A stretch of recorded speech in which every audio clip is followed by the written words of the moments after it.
Andress Brothers Roofing, we nail it every time. We do one thing and we do it well. Since 1981, yes, time does tell. It's not just a house, it's your home. For quality work, we stand alone.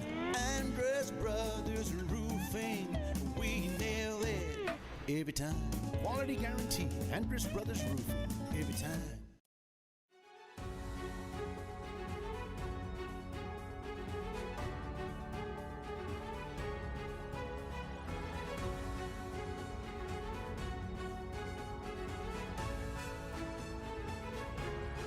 Do or die, sudden death, win or lose, whatever cliche you prefer. They say the best stage in sports is a Game 7.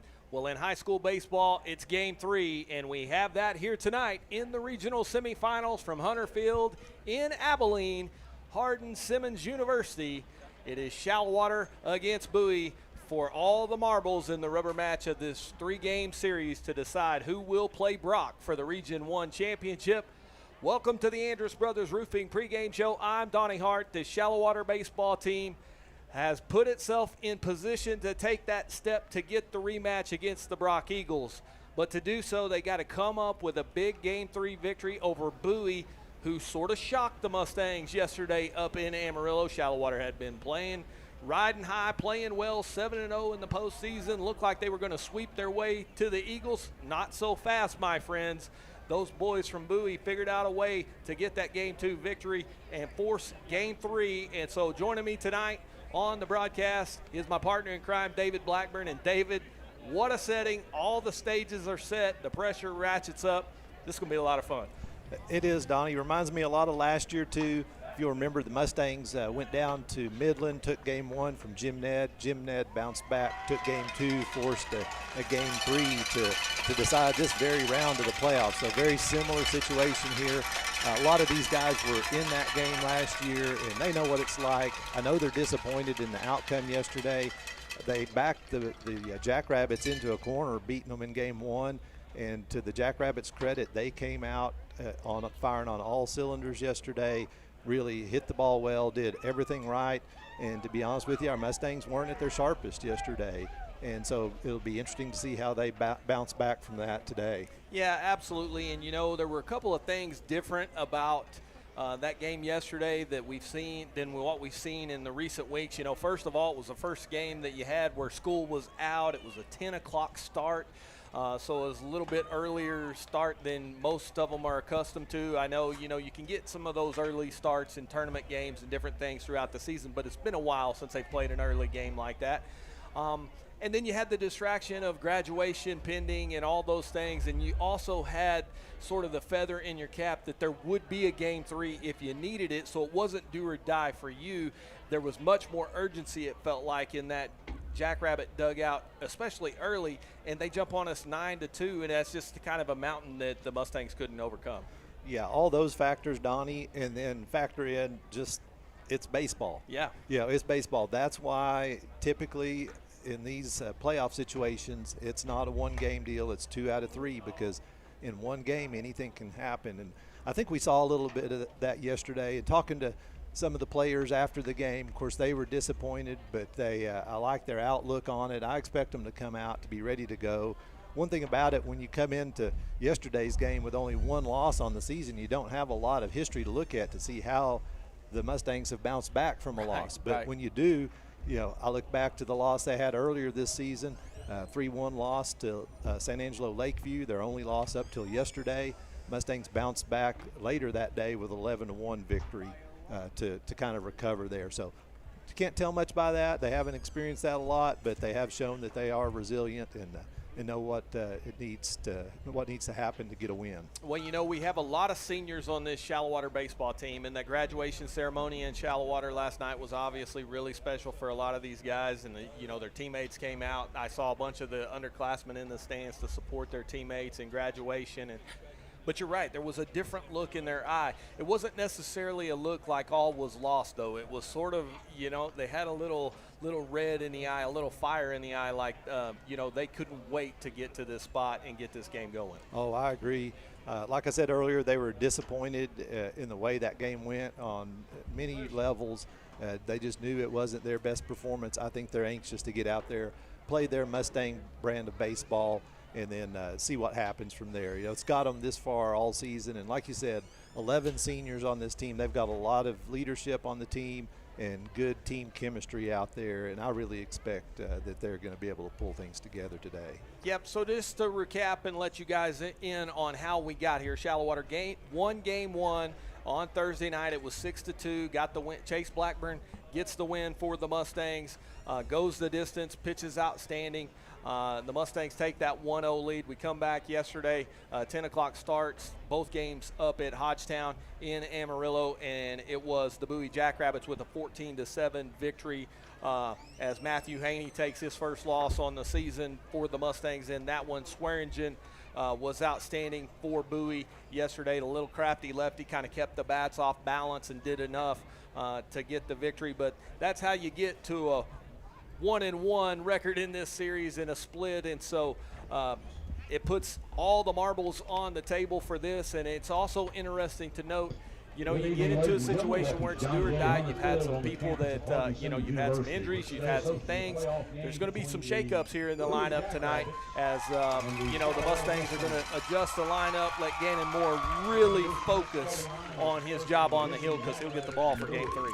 Yeah, Gannon's going to get the ball out here, and Gannon's a very capable pitcher for the Mustangs. Some things at play with Gannon. He is nursing that hamstring injury, we did see him get some bullpen work yesterday, said he felt good, and he seems to be ready to go. The other thing is we've had such success in the playoffs, winning 1 and 2 games. We haven't had to go to more, so it's been a month since he got any work back in a pre-playoff warm-up game against Canyon. So a little bit of a layoff there. So how does that factor into things? Is he good and fresh? Is he a little rusty? We'll just have to see. On the other side of that, the Mustangs have a whole slew of arms still available behind him. Chase is the only one that can't go today. He's pitched his pitch limit, but you've got guys like Matthew Haney, Chris Salazar, Xavier Contreras, guys who saw action yesterday that still all have pitches, and we've got guys on the bench that we haven't seen yet. If we need to, we can run a lot of arms out there today, and sometimes that's what you need to do in a Game 3 situation. Yeah, Mustangs will be the home team here tonight, so that could bode well. They'll get the last at-bat if they need it. They will send Moore to the hill. He is 8-0 with a 3.82 earned run average, but like David said, he has not seen action in the postseason. So it will be interesting to see how he handles the nerves, how the Mustangs support him behind him. Well, it's going to be an awful lot of fun here in Abilene today. Winner plays Brock, loser heads to Summer. When we come back, we'll have the starting lineups and first pitch on the Shallowater Sports Network.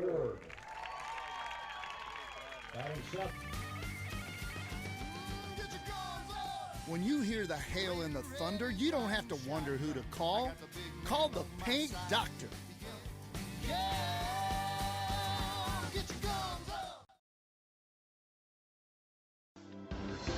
If you're thinking of getting a new car, stop in and see us about an auto loan. Line up your money first, then go out and bargain like a cash buyer. Our rates are competitive and we make our decisions right here, so we give you quick service on auto loans.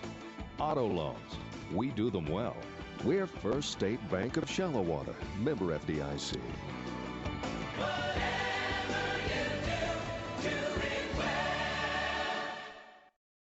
For more than 60 years, United has called West Texas home. It's from here that we operate 94 stores across the region. Look, and you'll see United employees all around you, supporting other local businesses, your businesses, and giving their time and energy to help our efforts to make this the best place to live and work.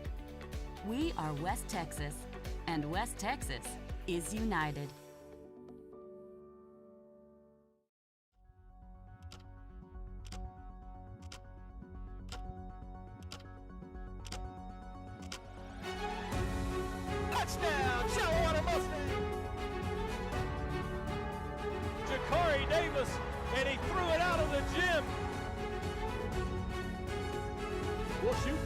Nobody came to stop her, and Jenna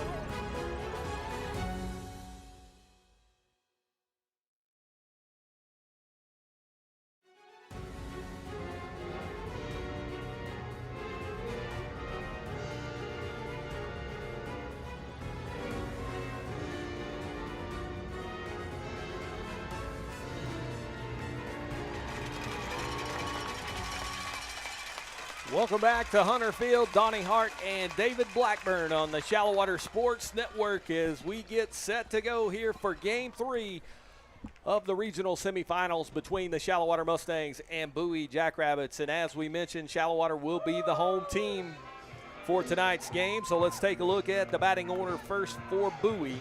They come in 29-12 under the direction of head coach Tyler Price. The starting lineup looks like this. Leading off will be the pitcher, Cade Thompson. Batting second, playing short, will be Carson Sanders. In the three-hole will be the second baseman, Keenan DeMoss. Batting fourth and playing left field will be Jake Fallis. In the fifth spot, it'll be Devin Melton, the right fielder. Batting sixth and playing third base will be Colton Ritchie. In the seventh hole will be Collier Swearingen, the Game 2 winner. Will play first base here tonight. Logan Hudson bats eighth and catches. And batting ninth and playing center field will be Brody Armstrong for the Jackrabbits. And for the Mustangs tonight, it'll be the senior right-hander, Gannon Moore, 8-0, 36 2/3 innings, 54 strikeouts, and a 3.82 earned run average on the season. He will be on the hill. Behind the plate tonight for the Mustangs will be Cole Karen. Out at first base, it'll be Brant Carter. Playing second will be Izzy Ward. At shortstop tonight will be Brooks Carter. Houston Brasino plays third, and then the outfield left to right. It'll be Salazar in left, Copeland in center, and out in right field will be Cutter Watson for the Mustangs here in Game 3. So a little bit of a shakeup to that defensive lineup, David, here for Game 3. Yeah, a little different look tonight. Coach just trying to do something different. Putting his best defense out there and putting his best 9 hitters in the lineup is what it looks like to me, and just and making sure that we go right at the Jackrabbits tonight. Well, we are just about set to go here as the Mustangs get ready. Gannon Moore and Cole Karen have a little meeting at the mound. And Cade Thompson stands in. He is 3 for 7 with 3 runs scored and 1 strikeout in the series. And the first pitch from Moore misses outside, ball 1. Moore's going to work from the stretch as he typically does. Moore comes set at the belt. The 1-0. Fouled back, evens things up at 1-1. To say it's warm here is an understatement. 100 degrees at game time at 7:27. South wind about 20 miles an hour. Field faces to the northwest, so the wind is blowing almost straight out to center field. It's a little more sticky here than it is back home as well. Ball popped up on the infield. Gannon Moore calling everybody off, and he will make the catch as Brasino slides down to keep from making contact. Usually the pitcher will give away to the fielder there, but Gannon was taking no chances. That's right. That's right. Probably not a bad one for him to take. Usually the pitcher, he's the kind of the last guy you want fielding it, because he's coming off an uneven surface, but that ball was in front of him, and it was a long run for Brasino, to be honest with you. Yep. One down, the leadoff man Thompson is retired, and that'll bring up the shortstop Carson Sanders. He is 2 for 4 in the series with 2 runs scored. He was also the Game 1 loser on the hill for Bowie back in on Thursday night. And Moore sets at the belt. First pitch, a little bit high, ball 1. Hunter Field here on the campus of Hardin Simmons University, former D1 program. Hardin Simmons has been D3 for several years now. Got a pretty nice little spot here, kind of packed in around the trees, and it's a good setting for baseball as that pitch misses 2-0. Really is. Sanders stands in from that left side. A little bit different look in that Bowie order. They don't quite have as many left-handers as the Mustangs do, and the 2-0 pitch misses. 3 balls and no strikes to Sanders. Sanders has shown a lot of patience in the first couple of games. The guy, you probably have the stats on it, Donnie, but seems to have drawn several walks. Yeah, he has been on base with 3 base on balls, 2 for 4 in the series. So like David mentioned, he's been in that tooth hole all series long and only 4 official plate appearances. Guy that moves around a lot in that box, does a lot of gardening, spins that bat around. 3-1 pitch from Gannon. That one will hit Sanders right in the back. So, well, I guess if it was going to be ball 4, you might as well get your money's worth. Right. So hit by pitch will put Sanders aboard. And the 3-hole man, Keenan DeMoss, the second baseman, 5 for 6 in the series, 3 runs, 3 RBIs. Very dangerous hitter here in the 3-hole spot for the Jackrabbits.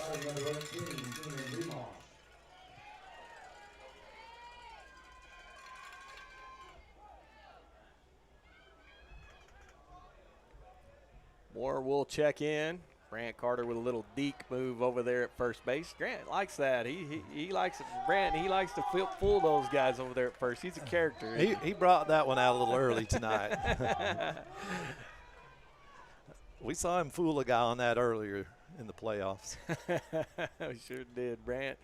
He is quite the character out there on the field. That first pitch misses to DeMoss. 1 ball, no strikes. My favorite is when they throw the ball around. Brant hands the ball to the pitcher. He usually kisses it before he hands it to him. The 1-0 pitch outside, 2 balls and no strikes.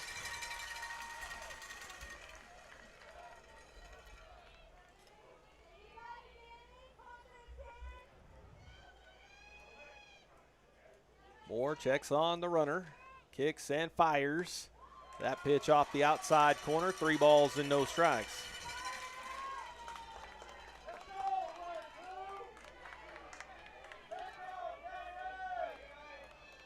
Moore set at the belt.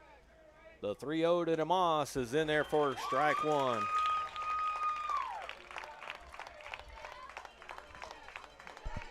Donnie, I've noticed throughout the series, Mustangs play the second baseman and shortstop more up the middle. I don't know if that's something they've seen in the scouting reports.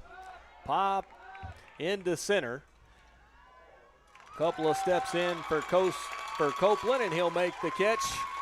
Second out of the inning there as DeMoss flies out, 2 gone. Yeah, they are squeezing that middle of the field for sure, playing up the middle, leaving a lot of room in the holes in both left and right field as the cleanup man Jake Fallis steps in. He plays left field here today, 3 of 8 in the series, 2 runs scored, 2 RBIs, and has struck out a couple of times. First pitch from Moore is upstairs, 1 ball, no strikes.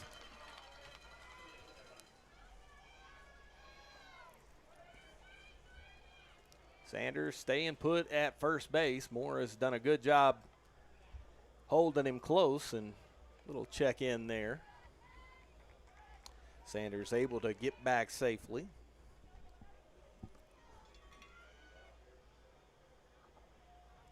One 0 pitch. Inside, 2 balls, no strikes. Just a little tight there. Umpire sets up on the inside part of the plate, so hard to see from our perspective. Moore behind in the count, 2-0. He's gone 3-0 to the last 2 hitters.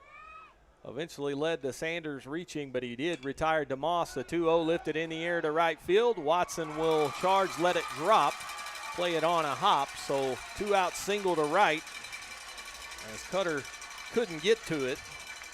It'll move Sanders up to second. And Fallis is aboard with 2 away for Devin Melton, the right fielder, who's 2 for 7 with a run scored and 2 strikeouts in the series.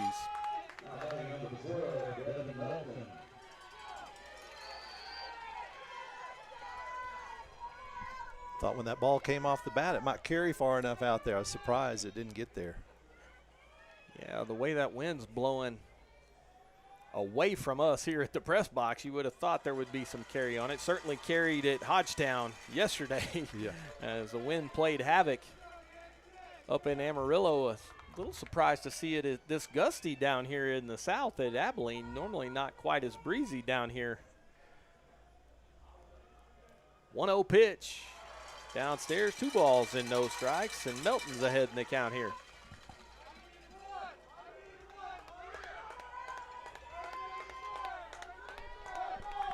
Yeah, I'd really like to see Gannon settle in and work ahead of these batters. The 2-0 pitch. Upstairs, 3 balls and no strikes. The third baseman, Colton Ritchie, would be next for Bowie. Moore comes set. Pitch is in there for a strike, 3 balls and 1 strike.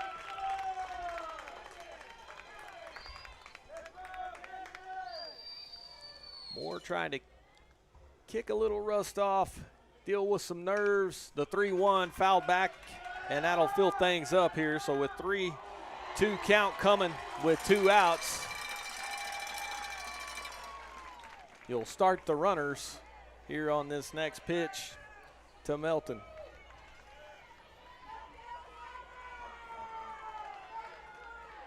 Nice play over there in the stands, by the way, on that little pop foul. The 3-2, runners go, and that one inside, ball 4. So that'll load them up now for Ritchie.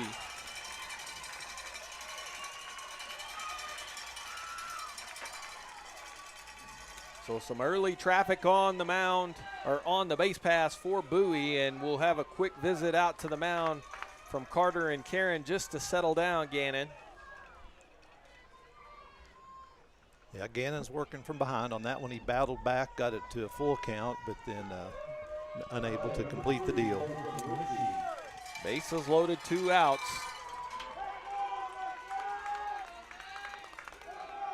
Ritchie stands in from the right side.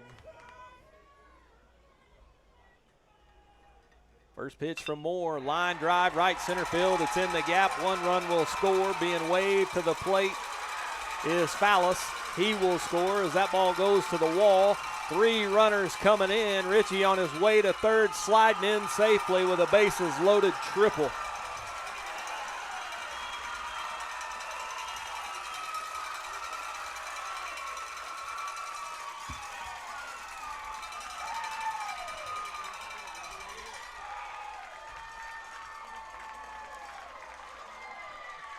Ball in the gap out there. Copeland comes over, unable to cut it off. It ends up getting to the wall, all the way to the wall. Ritchie doesn't necessarily run that well, but it allows him to reach over to third base. Nice piece of 2-out hitting there from Colton Ritchie to deliver the 3 runs. Here's a hard hit ball to second. Ward will dive back to his feet. The throw in the dirt picked up by Brant Carter to retire the side, but the damage is done. 3 runs, 2 hits, no errors. They leave a man. Half inning complete. 3-0 Bowie on the Shallowater Sports Network.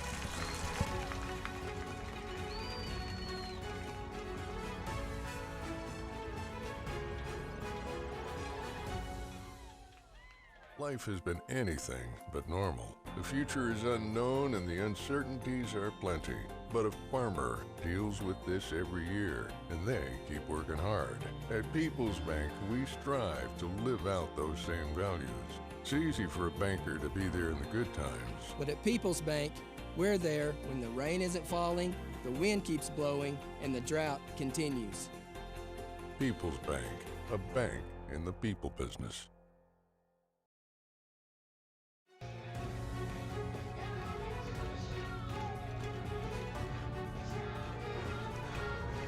Well, we go to the bottom of the first here at Hardin. Simmons, Donnie Hart, and David Blackburn on the Shallowater Sports Network. And let's look at that Shallowater batting order, who already has its work cut out for him. Trailing by 3, leading off will be the center fielder, Raston Copeland. Batting second and playing first base tonight will be Brant Carter. In the 3-hole spot will be the shortstop, Brooks Carter. Batting fourth and playing catcher will be Cole Karen. Batting fifth tonight and playing third base will be Houston Brasino. In the 6th spot is the second baseman, Isaiah Ward. Batting 7th, the DH, Chase Blackburn. Hitting 8th and playing right field, Cutter Watson. And batting 9th, the left fielder, Chris Salazar. As the Mustangs will try to answer that 3-run top of the first. As a good start to this thing for Bowie. And tonight on the mound for Bowie will be Cade Thompson. Thompson played shortstop in the first 2 games. He will get the ball here in game 3. was a winner in a big Game 3 last week against Wall. Behind the plate will be Logan Hudson. Over at first base will be Swearingen. DeMoss will play second. Sanders will slide over and play shortstop. Ritchie at third base, and in the outfield will be Follison left, Armstrong in center, and Melton in right. Yeah, not the start the Mustangs were looking for there. Moore having a little trouble finding the zone early. Gives up what appears to be a harmless base hit. Then you get a hit batter, a walk. Now you've loaded them up, and then that triple in the gap over there does the damage. But long game ahead of us here. Be important for the Mustangs to go ahead and respond, though, and not let this thing get to where they're working from a deficit all night. Raston Copeland will lead it off. He is 6 for 10 in the series with a run scored, an RBI, and a stolen base. So he has been busy and has led off both games with hits. So let's see if he can do that here in Game 3. The pitch from Thompson in there for a strike. No balls in, one strike.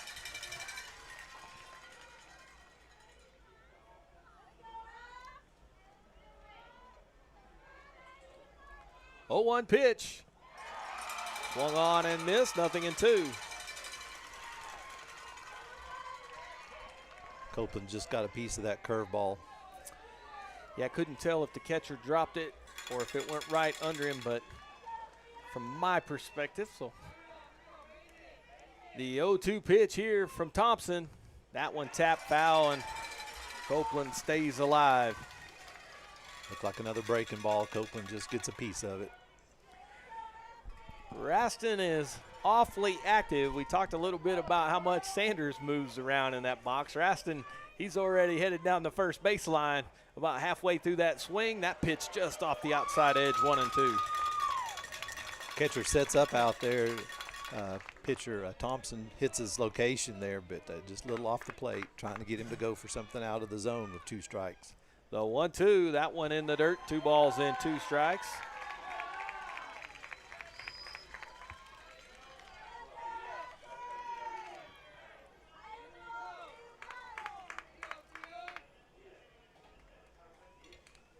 Thompson from the wind. The pitch, hard hit ball down the third baseline, foul. Raston recognized that curveball, just unable to hold up enough on it to keep it in fair territory. Seeing some pitches here at least. 5 so far from the leadoff man. So the 2-2, that one fouled back. See if there's room. Catcher Hudson can't get there. It does fall in play, but it was awfully tight to that fence back there, and Hudson not able to get to it. So Copeland will get us second life here at 2 balls and 2 strikes. 3 for Bowie in the top of the first. Mustangs trying to start off the bottom half with a bang.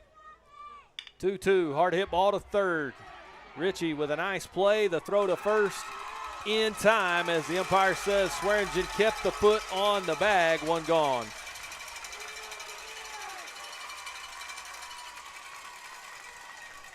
Well, we'll have our first visit here, as Coach Huffman was already halfway out of the dugout by the time that call was made. And so Copeland's staying put on first, and he is asking for the first base umpire to consult with the plate guy. I think more than anything, it's going to come down to whether or not, he was in the baseline. Did he impede Copeland coming down the line?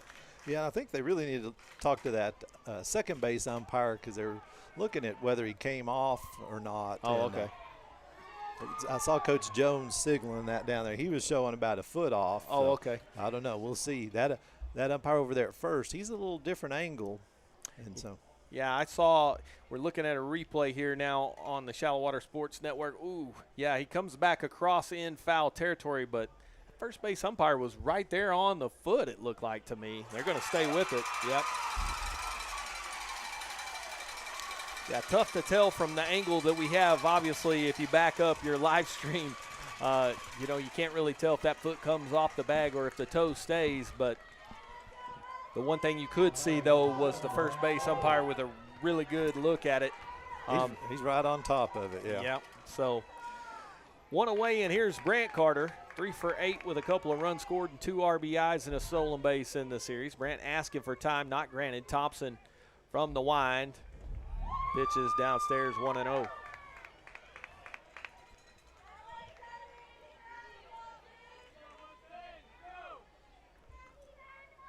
The 1-0 pitch. That one low, 2 balls and no strikes.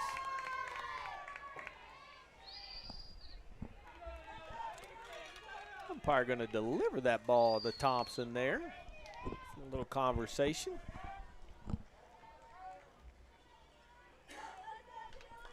Usually see that when it catches a piece of the catcher. Maybe that happened. That ball bounced in there. Yeah, maybe so. He'll even clean the plate. Take a little more time here in between those 2 pitches. The 2-0 on the outside corner, 2 balls and a strike.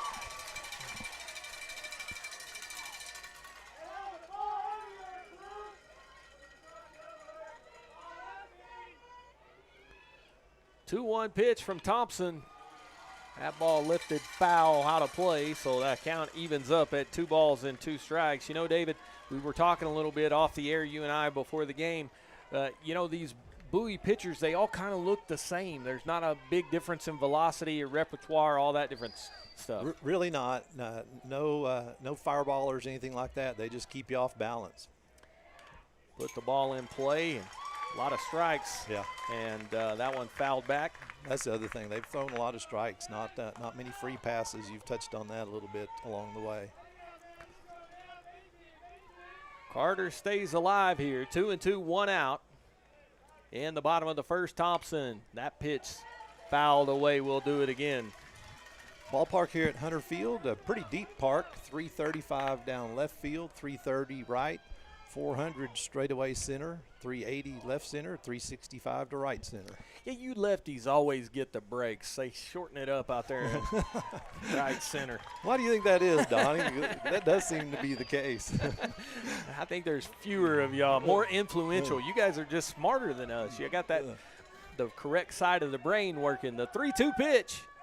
Downstairs, ball 4, and on cue, we talked about how few free passes the Mustangs have been able to get. Grant Carter draws a walk there, and that'll bring up Brooks, the shortstop, hitting 3 for 8 in the series with a couple of RBIs. Going into game 3, you know, it becomes important when you start talking about pitchers and pitch counts, and so quality at bats are a big part of it. Of course, the Mustangs need some production to go along with it, but it's good to have our first runner of the day on base. Yeah, both guys have seen several pitches here from Thompson. Both Copeland and Carter worked the count. So here's Brooks swinging at the first one. Line drive, center field, base hit. So Carter's aboard with a single. That'll move brother Brandt up to second. So first and second, 1 out for the cleanup man, the catcher, Cole Caron.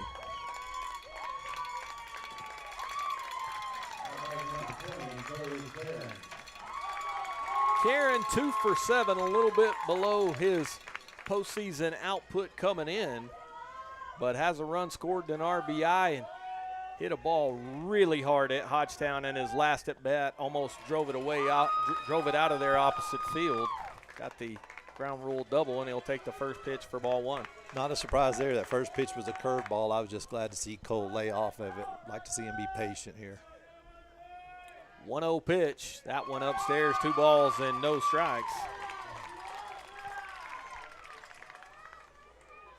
Well, we asked in Bushland for Cole to get a cement mixer that just kind of spins over the middle. Maybe here 2-0, he'll get another one. 2-0 pitch on the outside edge, 2-1. Tough call there. Yeah, that looked like it was off the plate from here and maybe even a little low. Yeah, Cole's a big old tall guy. That's a tough pitch to do anything with. 2-1. That one's in the dirt. 3 balls and a strike.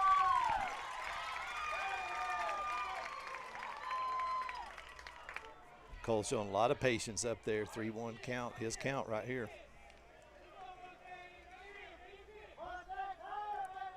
3-1 pitch from Thompson. Downstairs, ball 4, and that'll load him up. The tying run is aboard. And that'll bring up the third baseman, Houston Brasino. Here's where we start to see some differences in the lineup tonight with Brasino.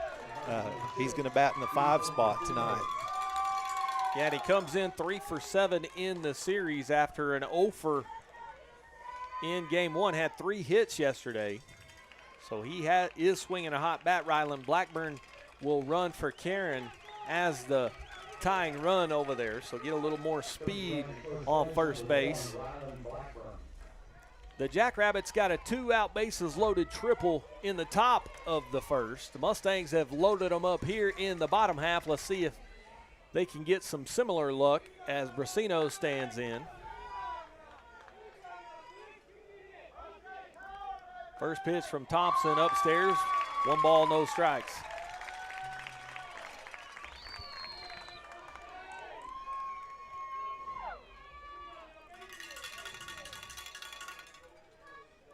The 1-0 pitch, swung on and missed, 1-1. Breaking ball drops in a little low in the zone. Houston swings over the top of it. 1 ball, 1 strike, 1 out, bases juiced. Thompson's pitch fouled off. Count will go to 1-2.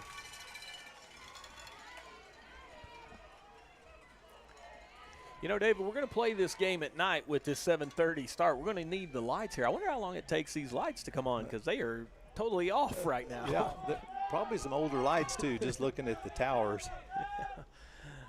That pitch in the dirt catches Brasino chasing. He looked back to see if that ball got away from the catcher, but with first base occupied, cannot advance. So down on strikes goes Brasino. 2 gone, and Izzy Ward, the second baseman. Only 1 at-bat in the series came yesterday. He's 0 for 1.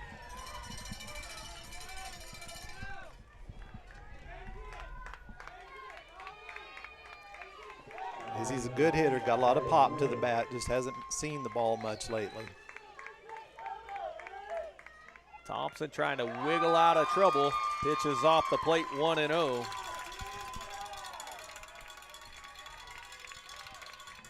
A walk to Brandt, a single from Brooks, and a walk to Cole to load them up, but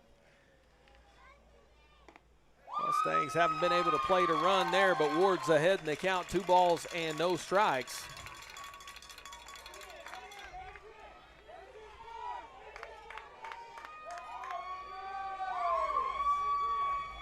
Thompson wants to throw a strike here for sure. Ward pops that one up down the right field line. It'll fall foul. Swearingen was given a little bit of an effort to get there, but that ball was not in the air very long, and so foul ball, 2-1.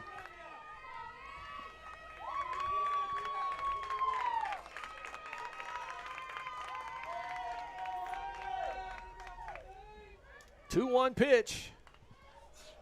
Lifted foul out of play, 2-2. The count on Izzy Ward.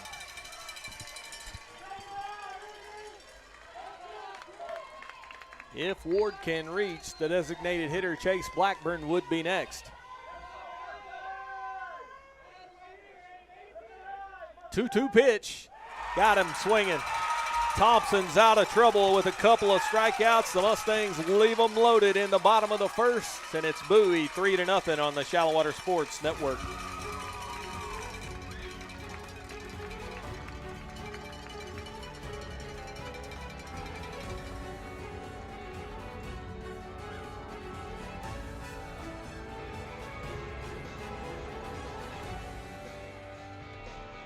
When People's Bank branch president Stephen Least isn't helping another small business with their financial success, you'll find him on the diamond doing what he loves, coaching kids. Working at People's Bank has taught me how important it is to give back to our community. Coaching allows me to mold our future leaders using the principles I've learned while working with small business owners. I'm Stephen Least. I'm one of the people that you know at People's Bank, a bank in the people business.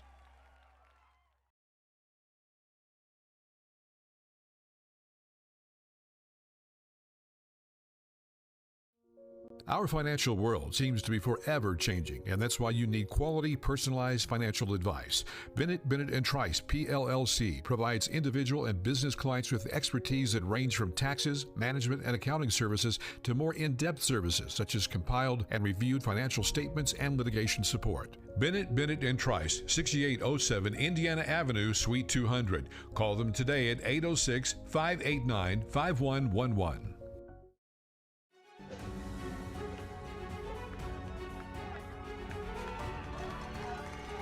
Welcome back to Hunter Field. Donnie Hart and David Blackburn. We go to the top of the second with the Mustangs in a 3-0 hole.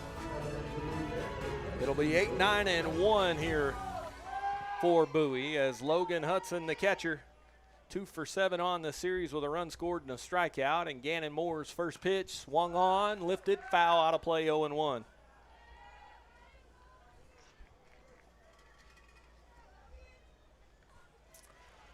Mustangs leave them loaded in the bottom of the first. Bowie got a 2-out, 3-run triple, and the Mustangs loaded them up, but were unable to deliver a couple of strikeouts from Cade Thompson to get himself out of trouble. The 0-1 pitch in the dirt. Mustangs with some good at-bats, worked him pretty high on his pitch count, but just unable to finish it off there. Just needed a ball in play there towards the end to try to do something with those bases loaded. 1-1 count to Hudson. Chopper to third. Brasino over to Carter. One gone.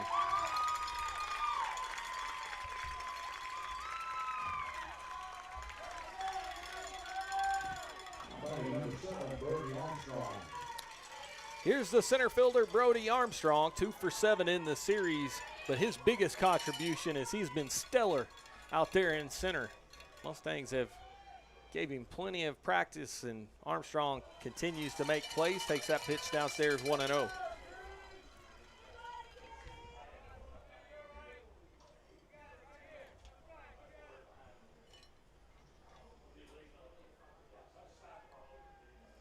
The 1-0 pitch, swung on and missed, 1-1.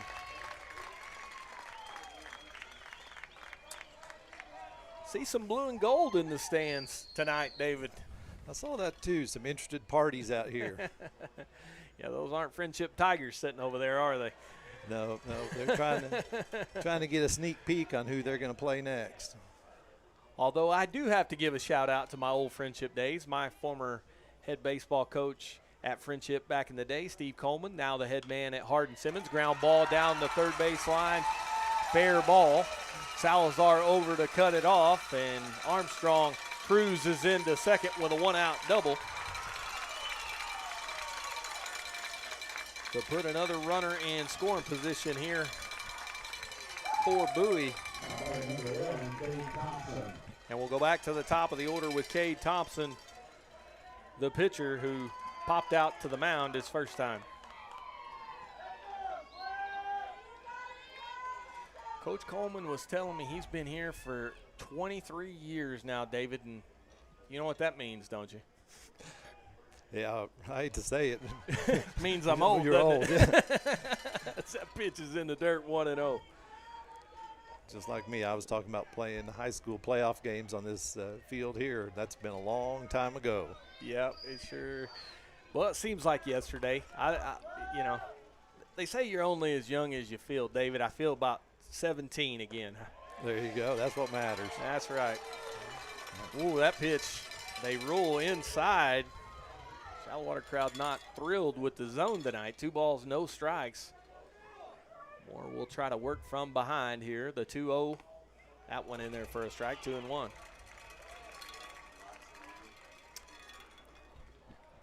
Yeah, it didn't take long for the light switch to turn on, did it?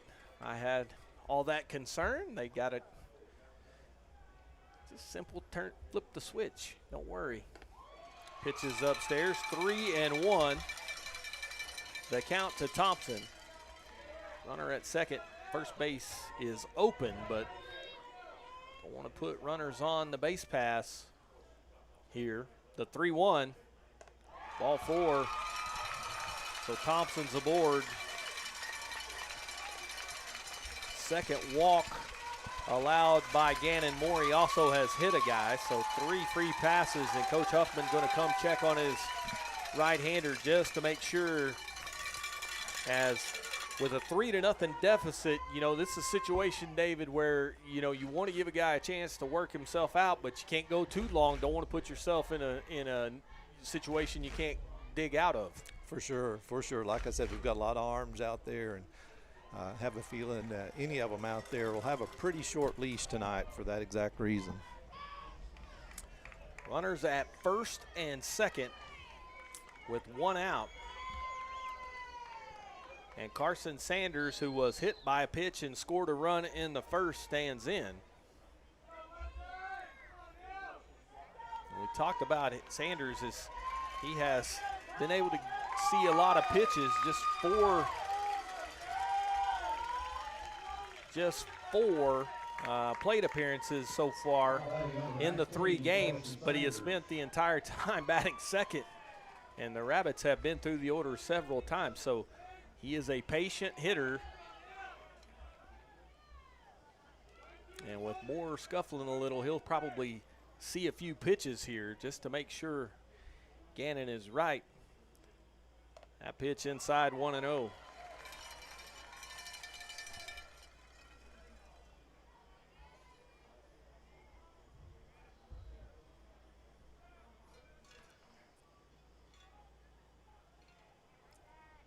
Pitch.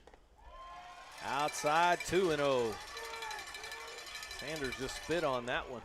It looked like hittable from here, but he's not biting. 2-0. There's the swing and a miss. 2 balls and 1 strike.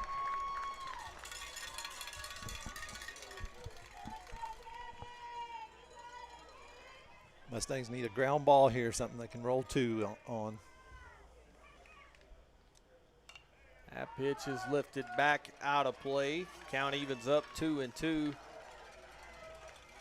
Brooks Carter, the shortstop, playing tight to the bag at second. Izzy Ward a little more over towards the hole in right field with the left hand hitting Sanders in the box. The 2-2 pitch. Ooh, just off the outside edge, 3-2.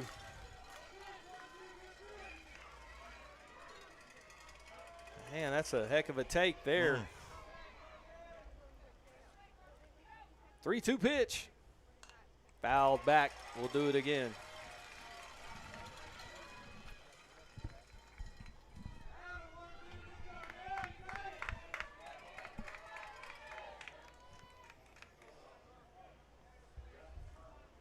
Stressful situation here for Shallowater early in this one as Moore's with 3-2 pitch on the inside corner, strike 3. Sanders was running down to first to draw the walk, was rung up, and that runner at first almost got off there too far as Thompson was headed up to second. The throw from Karen just late. So gone on strikes is Sanders, 2 outs. The Mustangs almost got out of the inning there. I thought they were going to get him over there. He gets back just in time. Wow. Wow. Strong throw from Cole. Here's DeMoss, who flew out to center 0 for 1. Takes that one upstairs, ball 1.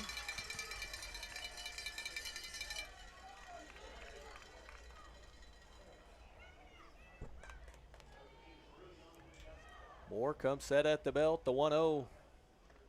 That one in the dirt, 1-1.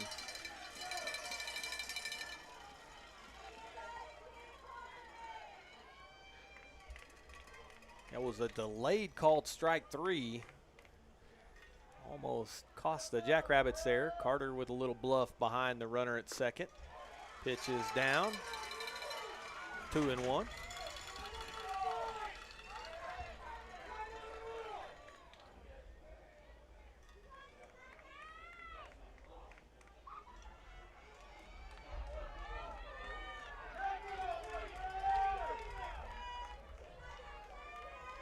Moore comes set.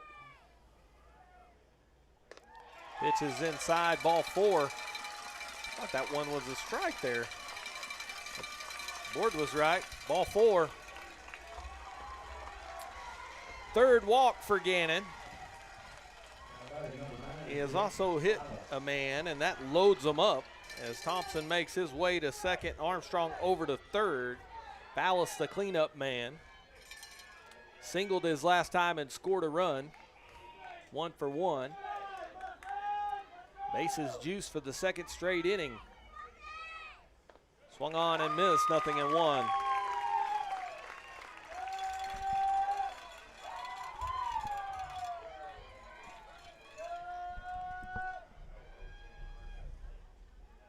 The 0-1 upstairs.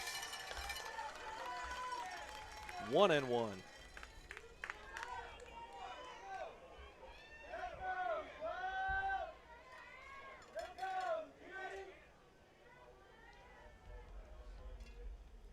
One pitch, lifted in the air to left. Salazar with a good jump will make the catch on the run to retire the side. Good play by Salazar out there and left. Moore able to wiggle off the hooks. The Rabbits leave them loaded. We'll go to the bottom of the second. It's 3-0 Bowie on the Shallowater Sports Network.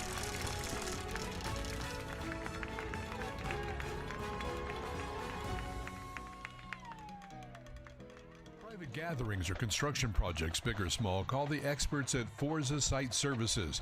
We provide sanitized portable restrooms and hand wash stations for all occasions. In need of a roll-off dumpster, Forza Site Services provides roll-off dumpsters for individual and construction sites used throughout West Texas. With locations throughout the Permian Basin, Pecos, and New Mexico, we can better serve our clients' needs. Since 2013, we've been a proud supporter of Shallowater ISD.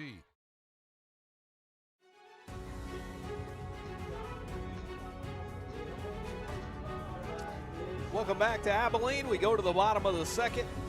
Mustangs will have 7, 8, 9, the bottom of the order here. Trying to cut into this 3-run Bowie lead.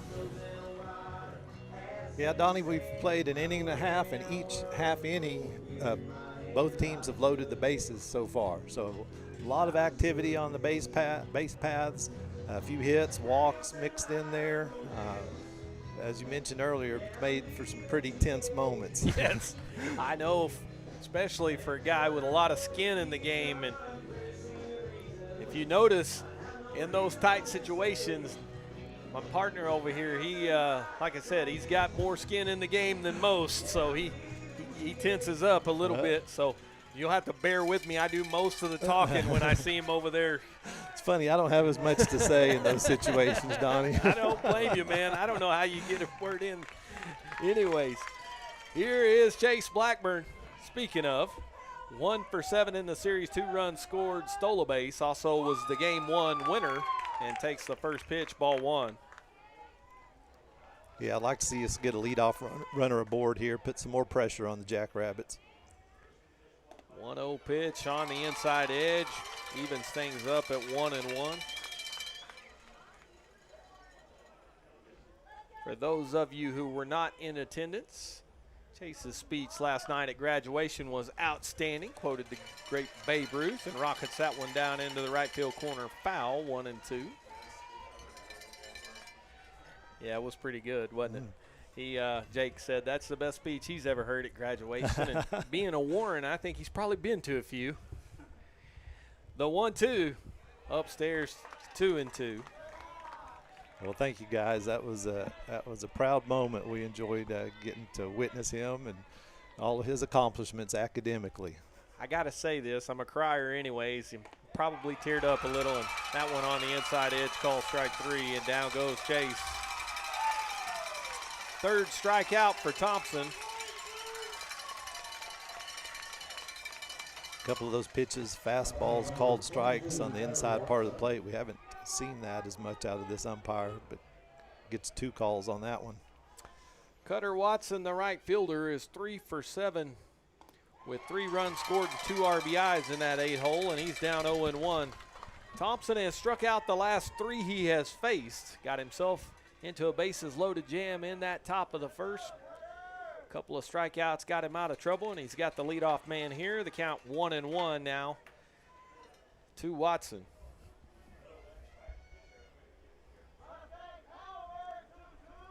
Thompson's 1-1 pitch, lifted foul back. 1-2.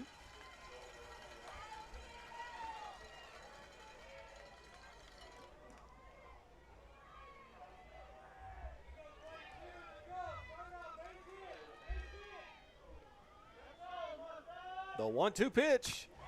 Swung on and missed. Strike 3. 4 consecutive strikeouts for Thompson. 2 gone here in the second for the 9-hole man, Chris Salazar, the left fielder, who is 2 for 6 with 2 runs scored in the series. Now batting number 10, Chris Salazar. 2 pretty quick outs, not what the Mustangs needed at this point. Pitch off the outside edge, 1-0.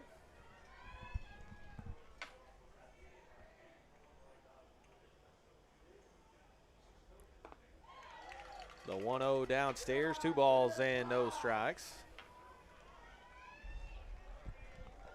Heavy left-handed lineup here for Shallowater. You would think that would play in the Mustangs' favor as Salazar swings and misses 2-1.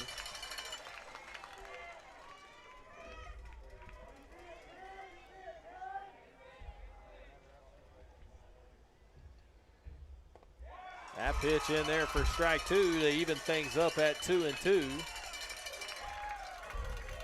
Didn't look like Chris loved that pitch. Umpire appears to have a pretty low strike zone from what I'm seeing. The 2-2 swung on and missed. Strike 3, the throw down to first to retire Salazar. The Mustangs are gone in order as Thompson strikes out the side. We'll go to the top of the third, 3-0 Bowie.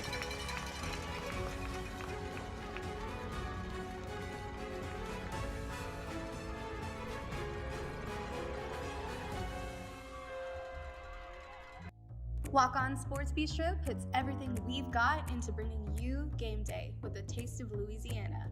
Dig into our mouth-watering made-from-scratch Louisiana cuisine, all made with fresh ingredients you can't help but crave. Don't forget, kids eat free on Tuesdays with an adult entree purchase, and our happy hour is Monday through Thursday from 2 to 6 p.m. and 9 p.m. to close. Visit walk-ons.com to learn more about our story. Walk On Sports Bistro, more than a restaurant.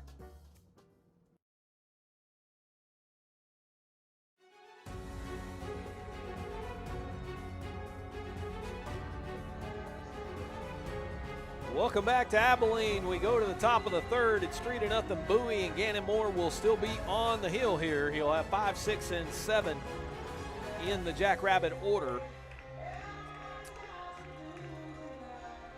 Cade Thompson, the right-hander for Bowie, has struck out the last 5 Mustangs, and that is making it tough on this Shallowater faithful here. Is it's getting a little nervy here for sure.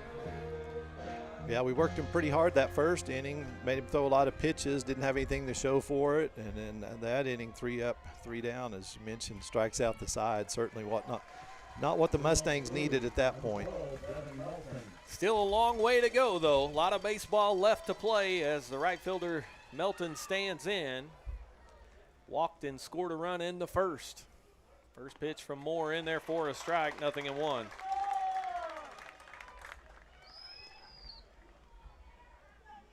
Come on, Ganny. Let's get it going here, buddy. The 0-1. Downstairs, 1-1.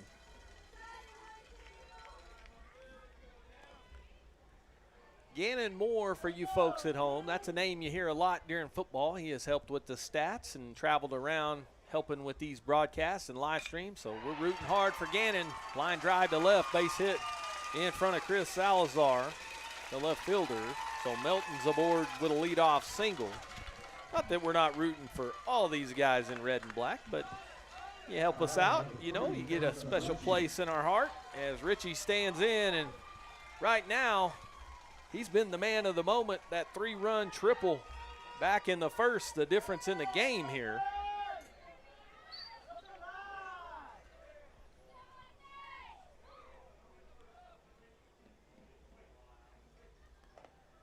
First pitch off the plate, 1-0.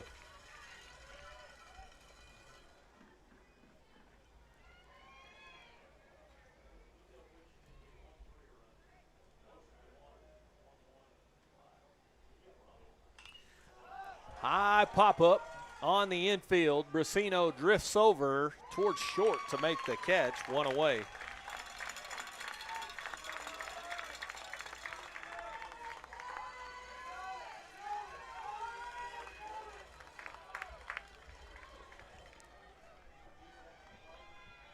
Good to get that first out. Mustangs really need to get out of this inning here, not to allow that run to get expanded upon any.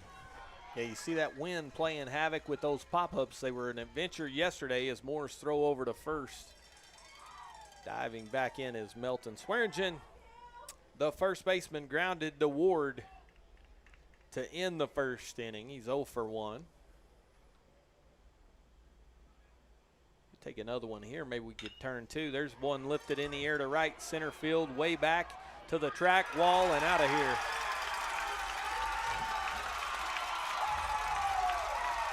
Two-run homer for Collier Swearingen. 5-0 Bowie.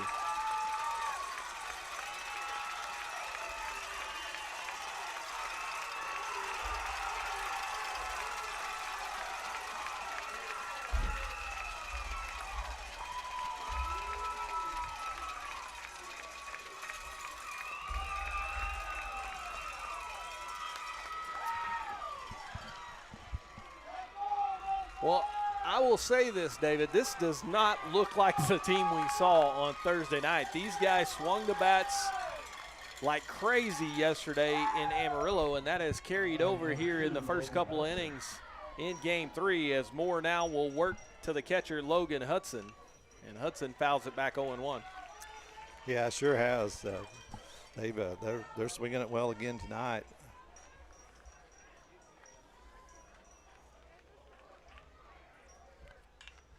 Chopper towards the hole. Brasino dives. He's up on his feet. The throw not in time. Infield hit for the catcher, Hudson, who got down the line in a hurry. Good effort by Houston there. If that ball goes through, it's a ground ball. It's not hit hard enough. I don't think Brooks was going to have a play on it either. Yeah, heck of an effort over there by Brasino, but once he left his feet, it was going to be awfully tough to get Hudson. And here's Armstrong, who doubled down in the left field corner his last time, 1 for 1. First pitch to Armstrong misses, 1-0.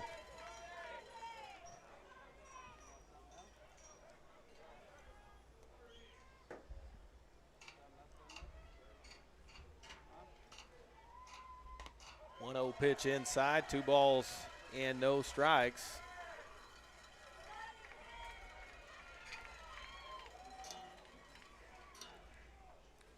Nothing Bowie with a runner at first.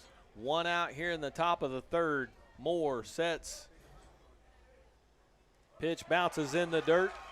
Hudson on his way to second.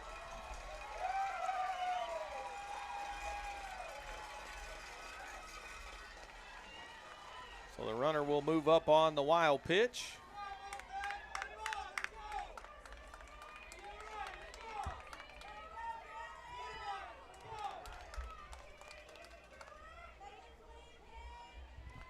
Three and 0 to Armstrong, who will take that pitch for a strike. 3-1.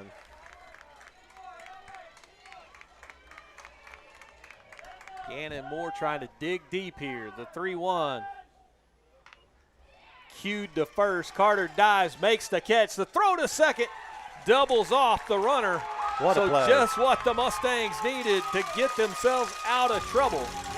2 runs, 3 hits, no errors, none left. 2.5 complete in Abilene. It's 5-0 Bowie.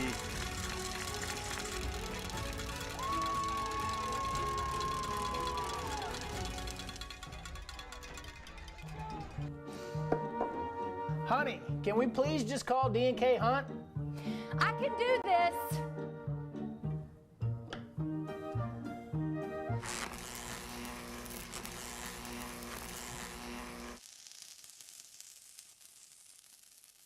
Yeah, I'm calling D&K Hunt Electric.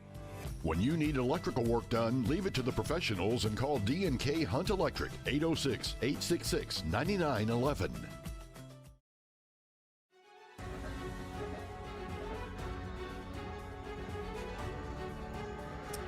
We go to the bottom of the third here in Abilene. The Mustangs will need to get something going. They'll have the top of the order, Copeland, Carter, and Carter, trailing by 5.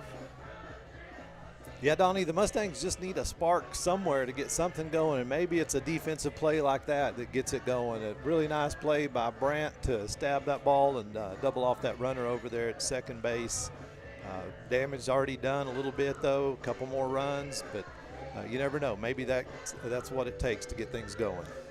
Certainly needs to kickstart this dugout for sure, as yesterday it was a quick barrage of 9 runs in the first 3 innings that led to the victory for Bowie.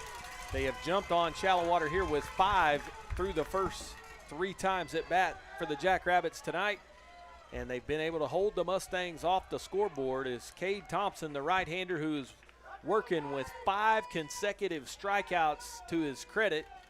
From the windup to Copeland, foul tipped, 0-1. Copeland grounded to third to lead off the game. He's 0 for 1. 6 of 11 for the series.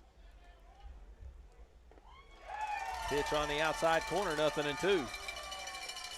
Yeah, that first at bat, that was a hard hit ground ball right at the third baseman that Copeland wasn't able to beat out. Aston will ask for time here with the count 0-2.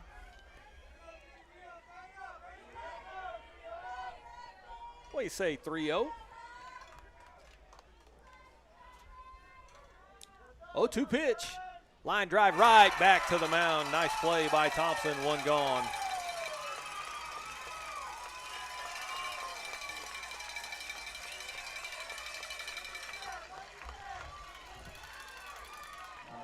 Here's Brant Carter. Walked his first time, was left stranded down at at third base. The Mustangs loaded him up and left Carter 90 feet away as Thompson from the wind outside, ball 1.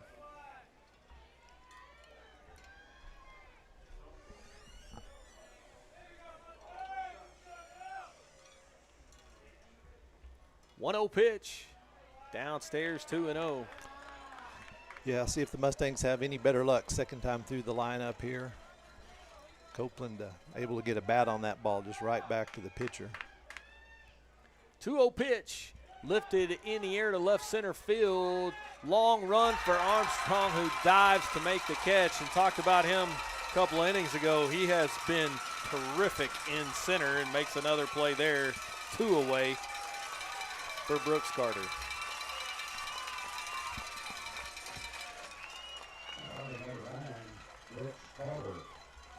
Brooks is 1 for 1, had a single in the first, the only Mustang hit so far.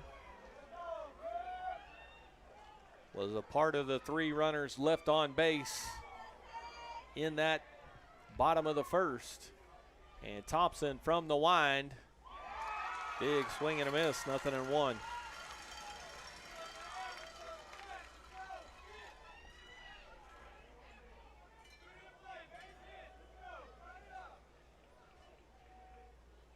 The 0-1 line drive down the left field line, foul, 0-2.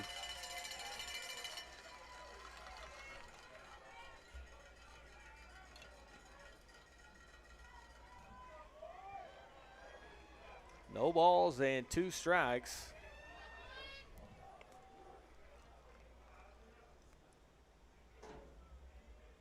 Thompson's pitch breaks in there, call strike 3. And that'll do it for the Mustangs in the third.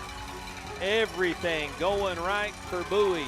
Shallowater with a 5-run deficit as we go to the top of the 4th on the Shallowater Sports Network.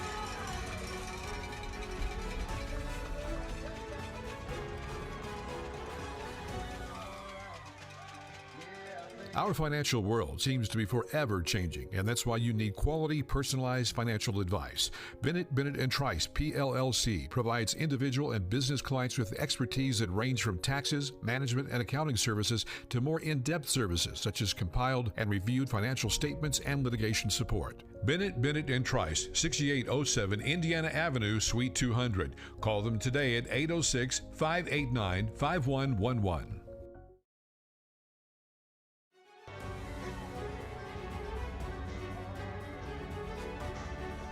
We go to the top of the fourth on the Shallowater Sports Network. Donnie Hart and David Blackburn and the Bowie Jackrabbits with a 5-0 lead, looking for more here. And the Mustangs looking for more too, hoping Gannon Moore can find the recipe to shut down this Bowie lineup and keep the Mustangs close here. Yeah, Mustangs just can't afford to let this lead expand any more than what it is. I said that before at 3-0, and at 5-0 it's becoming even more and more important. Mustangs just haven't got anything going at the plate right now. Boy, and you know, they in that bottom of the third, you get a hard hit ball right back to the mound.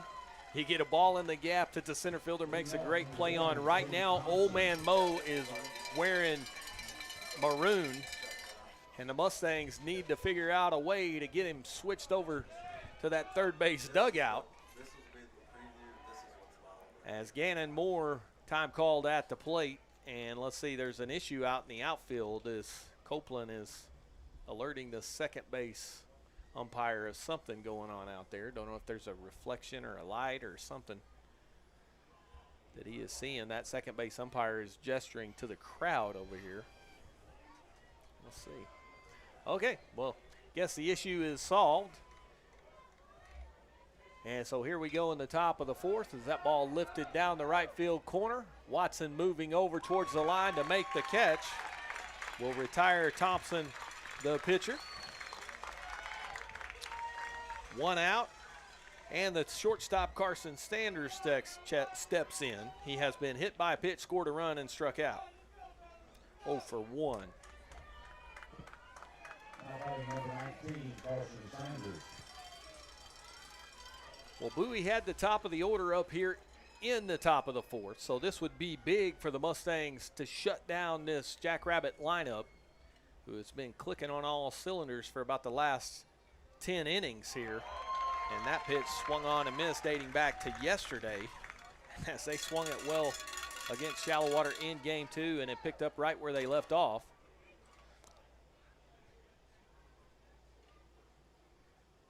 The 0-1 to Sanders, downstairs 1-1.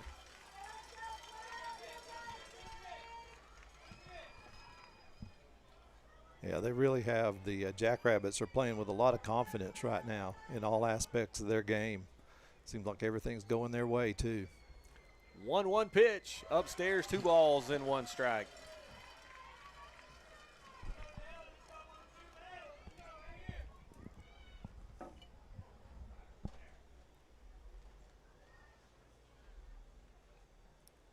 The 2-1 from Gannon Moore. Hard hit ball right at Carter at first, and Brandt makes another good play defensively as he is Johnny on the spot, 2 down.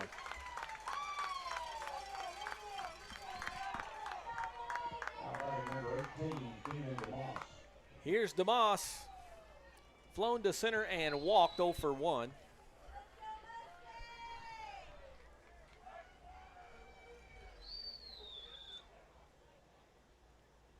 First pitch from Moore.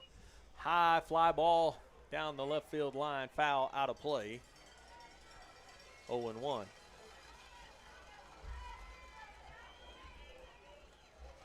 Just a long strike. He was out in front of that one, but put a pretty good lick on it.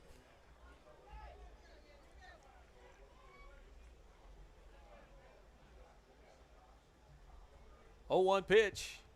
In the dirt, 1-1.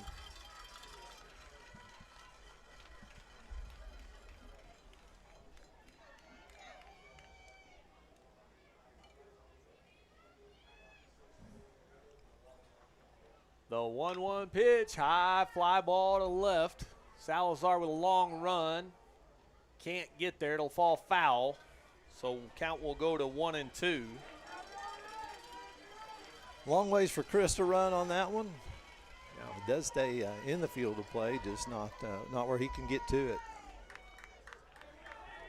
Yeah, the foul territory the last couple of series really have been pretty wide. We've seen a lot of balls hit down the lines that outfielders are unable to get to. More ahead in the count, breaking ball, didn't get the call. Mustangs were in the dugout. Called a ball, 2-2. We saw Brooks Carter rung up on that pitch to end the third. And Shallowater doesn't get the call there. 2-2 and 2 outs. Gannon will try it again. That one upstairs, count goes full, 3-2. Tough call on that previous pitch. Chance for us to be out 3 up, 3 down for the first time today. And Gannon wasn't the only one. All the other guys behind him were headed to the dugout too. They thought it was a good pitch. The 3-2 is off the plate, ball 4. So DeMoss has drawn his second walk. Fourth free pass for Moore here in the early going.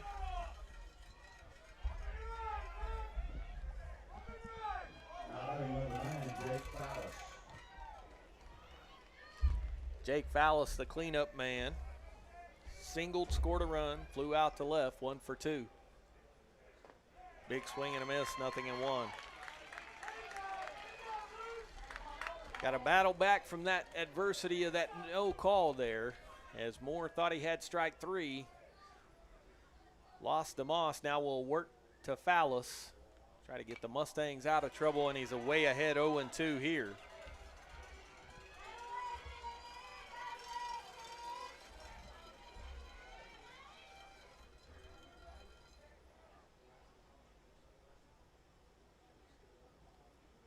Oh, 2 pitch. High, 1 ball, 2 strikes.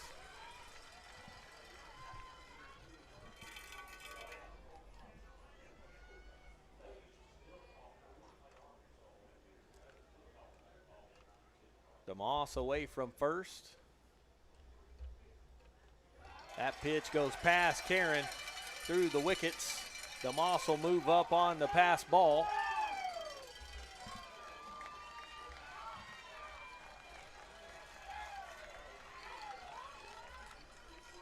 And he's now in scoring position here with 2-2, the count on Fallis with 2 down here in the top of the 4th.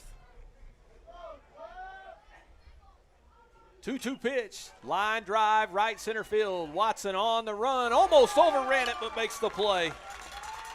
And that 2-out walk does no further damage. Mustangs are out of trouble. No runs, no hits, no errors. 1 man left. We go to the bottom of the 4th. Let's get the bats going on the Shallowater Sports Network.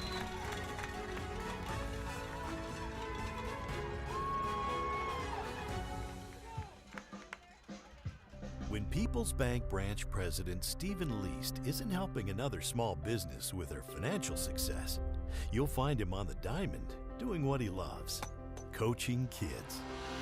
Working at People's Bank has taught me how important it is to give back to our community. Coaching allows me to mold our future leaders using the principles I've learned while working with small business owners. I'm Stephen Least. I'm one of the people that you know at People's Bank, a bank in the people business.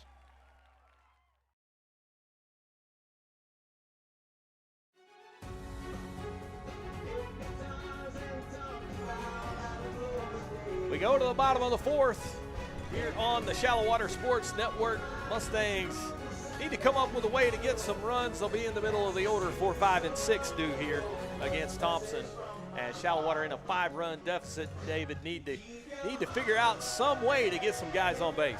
They really do. It looked like a promising start to the Mustangs. They get runners on and unable to push anybody across, but looks like that they might have a chance for some success. And then since then, just nothing has gone their way at the plate. See if Cole can get something started here in the bottom of the 4th. Thompson gave up a hit and a couple of walks, and since then it has been lights out. And he goes to work against Karen here, and that pitch in the dirt, ball 1. Karen was one of the guys that walked. he was left stranded in the first as well.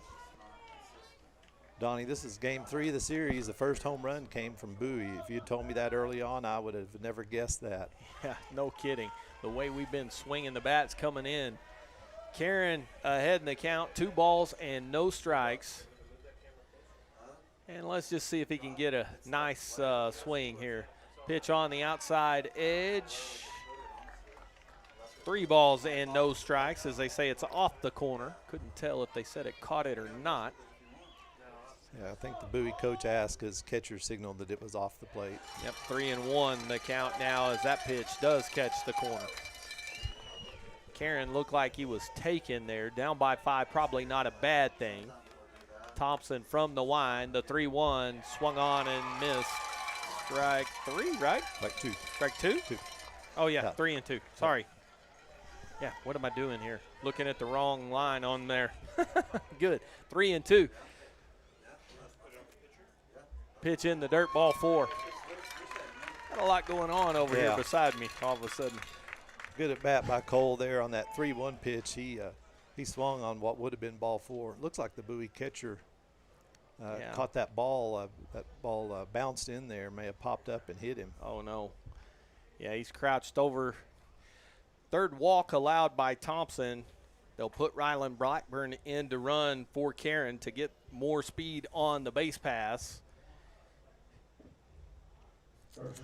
The tools of ignorance is what they call those guys behind the plate. They got to be tough. Those balls are bouncing and nicking them, and bats are swinging and all kinds of different things. So hopefully here for Logan Hudson, this is just something where he's trying to work through it, but they are taking an awful lot of time attending to him. So with that, we're going to step away. When we come back, it'll be Houston Brasino at the plate on the Shallowater Sports Network. For more than 60 years, United has called West Texas home. It's from here that we operate 94 stores across the region. Look, and you'll see United employees all around you, supporting other local businesses, your businesses, and giving their time and energy to help our efforts to make this the best place to live and work. We are West Texas, and West Texas is united.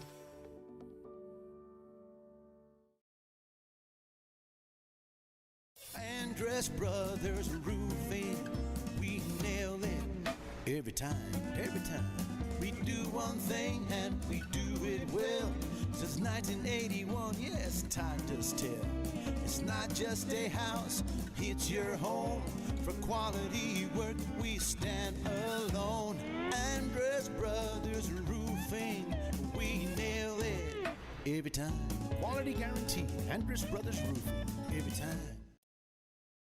Life has been anything but normal. The future is unknown and the uncertainties are plenty. But a farmer deals with this every year, and they keep working hard. At People's Bank, we strive to live out those same values. It's easy for a banker to be there in the good times. But at People's Bank, we're there when the rain isn't falling, the wind keeps blowing, and the drought continues. People's Bank, a bank in the people business.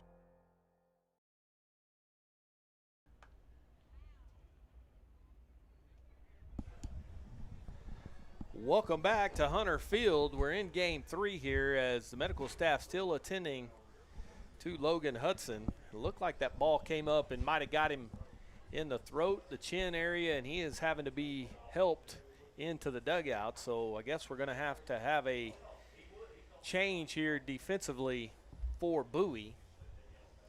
So the coaching staff will come over and discuss their options with the umpires. 5-0, 5 runs, 6 hits for Bowie. They have left 5 runners on base. For Shallowater, no runs, 1 hit, and 3 men left on. And so with this 5-run deficit, we're going to see some changes. We're going to step away one more time, and when we come back, we'll have those changes for you on the Shallowater Sports Network. Private gatherings or construction projects, big or small, call the experts at Forza Site Services. We provide sanitized portable restrooms and hand wash stations for all occasions. In need of a roll-off dumpster, Forza Site Services provides roll-off dumpsters for individual and construction sites used throughout West Texas. With locations throughout the Permian Basin, Pecos, and New Mexico, we can better serve our clients' needs. Since 2013, we've been a proud supporter of Shallowater ISD. If you're thinking of getting a new car, stop in and see us about an auto loan. Line up your money first, then go out and bargain like a cash buyer. Our rates are competitive and we make our decisions right here, so we give you quick service on auto loans. Auto loans, we do them well. We're First State Bank of Shallowater, member FDIC.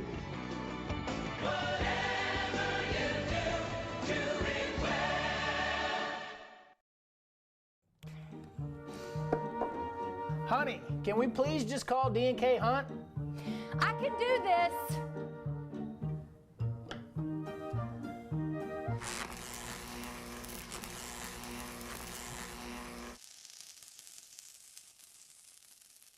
Yeah, I'm calling D&K Hunt Electric. When you need electrical work done, leave it to the professionals and call D&K Hunt Electric, 806-866-9911.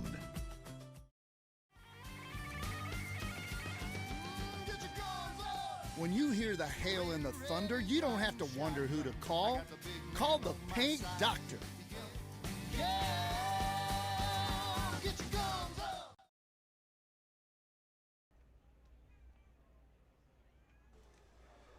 Welcome back. Donnie Hart and David Blackburn here, and it looks like we're going to have a change at catcher as the right fielder Melton. So Devin Melton will move behind the plate, and then replacing the catcher in the batting order in the 8-hole spot will be A.J. Watley, and he will move out and play right field for the Jackrabbits. So Watley into the game, Hudson out, and Melton from right field behind the plate.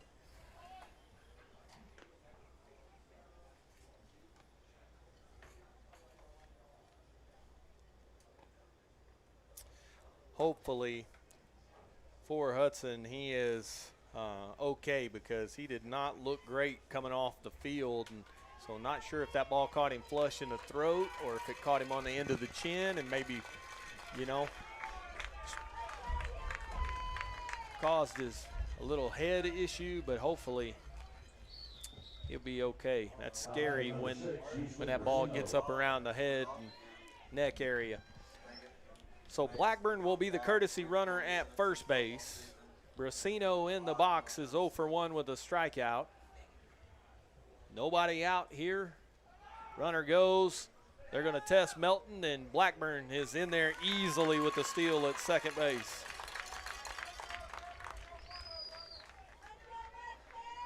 Ryland got a good jump, and as you mentioned, they go right after the new catcher, seeing what they've got back there. 1-0 the count to Brasino. Thompson on the outside corner, 2-0. Boy, that zone is kind of a little bit everywhere. That looked like a good pitch from here, and just nothing. 2-0 on the outside edge for a strike. That one looked further away than that one. I thought the previous pitch was better. 2-1. I don't know.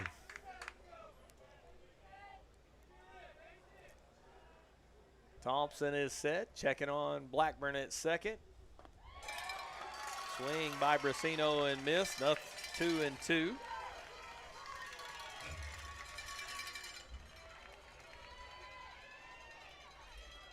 Come on, Houston here. Yeah. Let's do something. We got a runner in scoring position. Let's get something going right here, Mustangs. 2-2 pitch. Off the edge, count goes full, 3-2.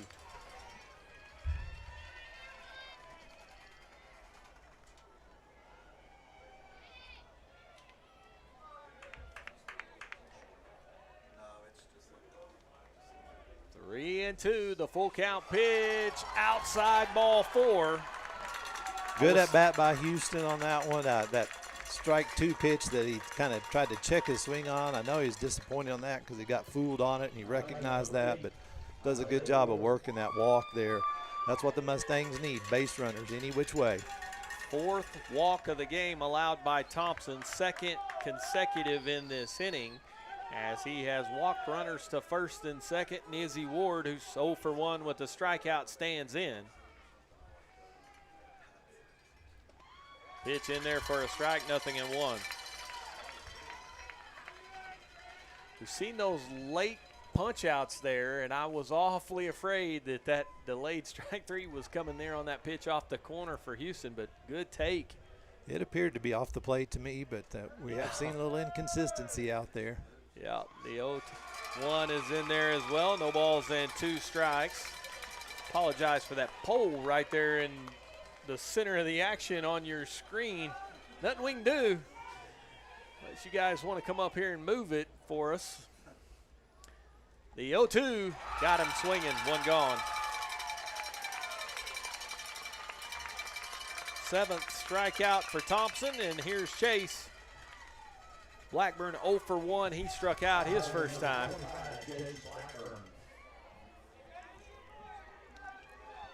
So if you were at graduation, part of Chase's speech mentioned what you do after a strikeout and how you respond and what he learns from each at-bat. And he takes a big hack there, 0-1.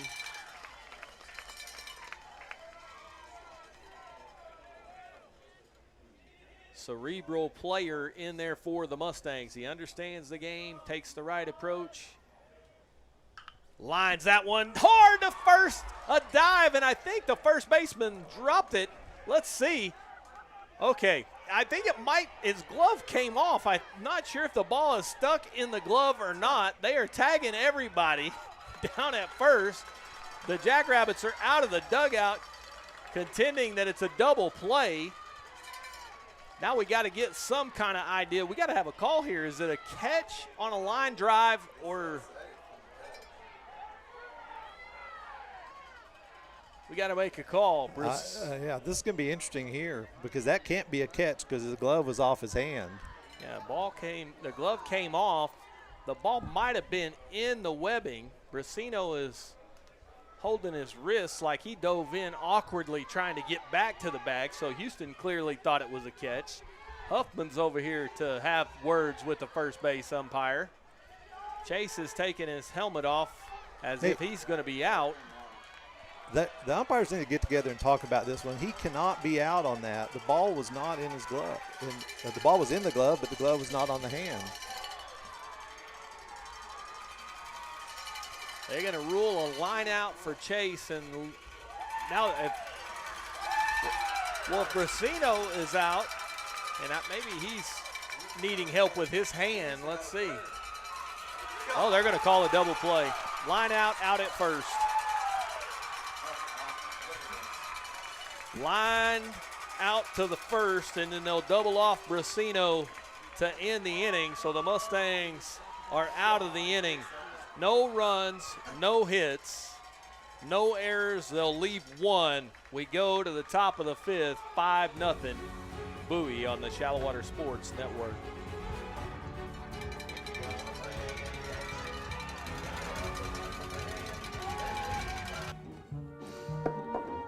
Honey, can we please just call D&K Hunt? I can do this.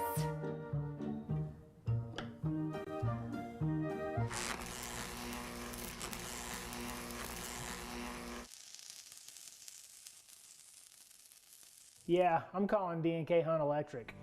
When you need electrical work done, leave it to the professionals and call D&K Hunt Electric, 806-866-9911.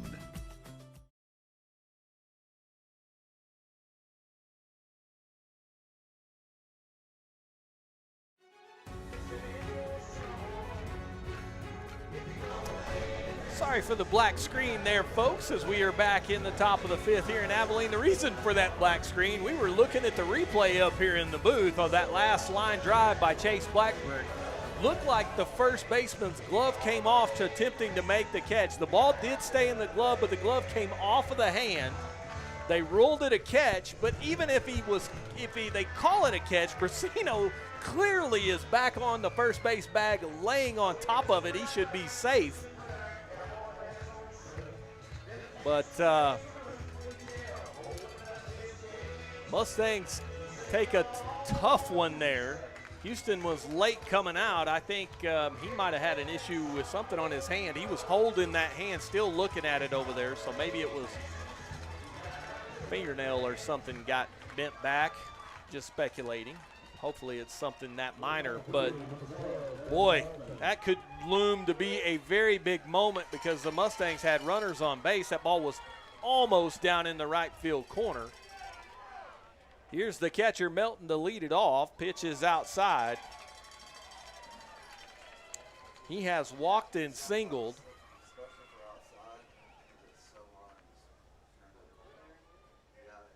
He's 1 for 1, the 1-0 pitch in there for a strike, 1-1.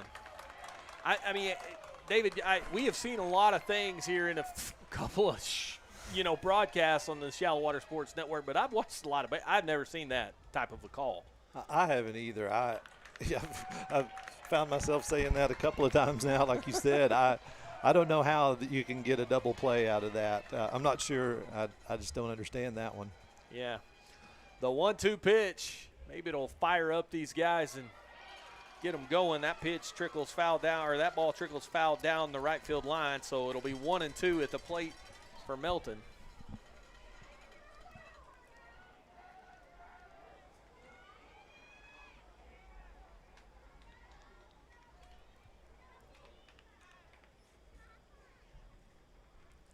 Moore comes set. The 1-2 lifted in the air to center. Copeland retreating, drifting back, makes the catch on the run, one away.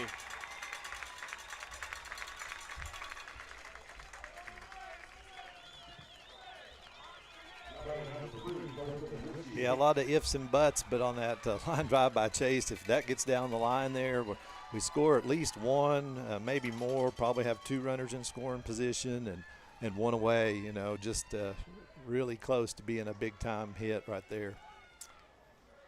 Here is Richie, the third baseman. He had the 3-run triple in the first inning that got this mess started for Bowie. He has also popped to third. He is 1 for 2. Behind in the count, 0-1. That one upstairs, 1-1.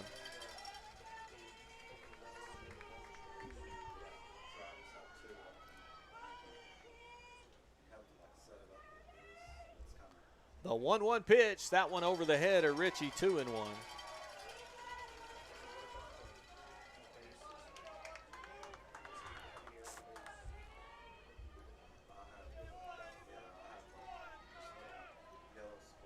Mustangs have 9 outs to try to cut into that 5-run lead. Certainly capable of doing so, but the count is 3-1 here to Richie.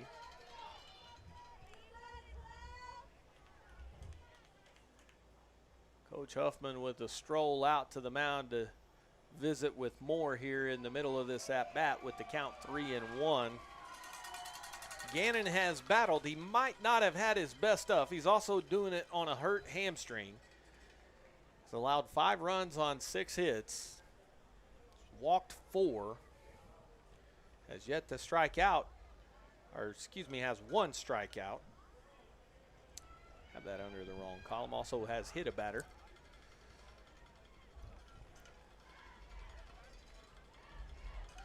Trying to do everything he can here to keep this thing close. The conference on the mound is over. It is 3-1 at the plate for Richie.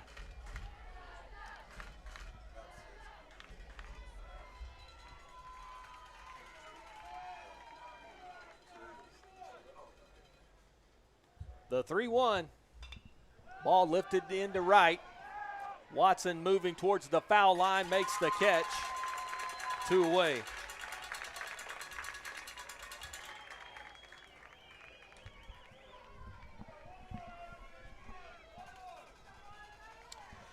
Here's Swearingen. He is 1 for 2, grounded out and hit a 2-run homer over the right center field wall as last time.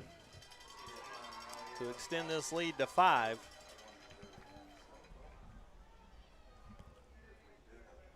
First pitch on the inside corner, strike 1. Mustangs will have an 8-9-1 due in the 5th.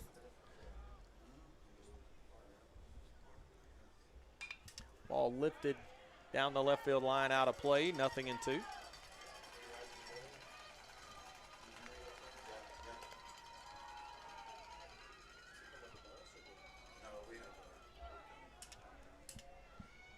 Moore comes set, the 0-2 pitch. Ball in the dirt, 1-2.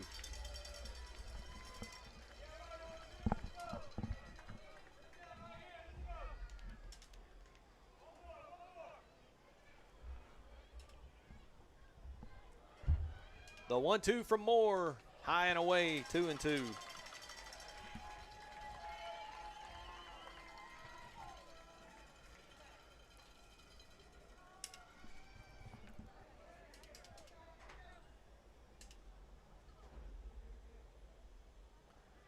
Two is swung on and missed. Ball will go back to the screen, and Swearingen will advance on the wild pitch. So it'll be a strikeout, wild pitch to put Swearingen aboard at first base.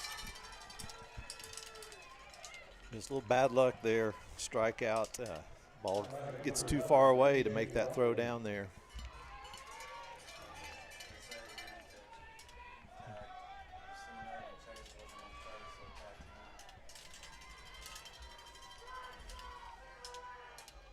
So away from the bag, and Watley, the replacement right fielder, came into the game for Hudson here.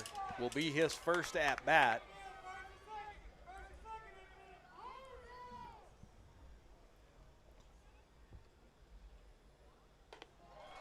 Pitch is high, 2-0.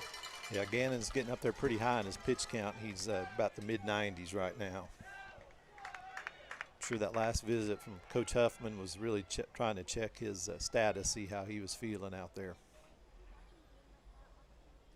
2-0 pitch, swung on and missed, 2-1.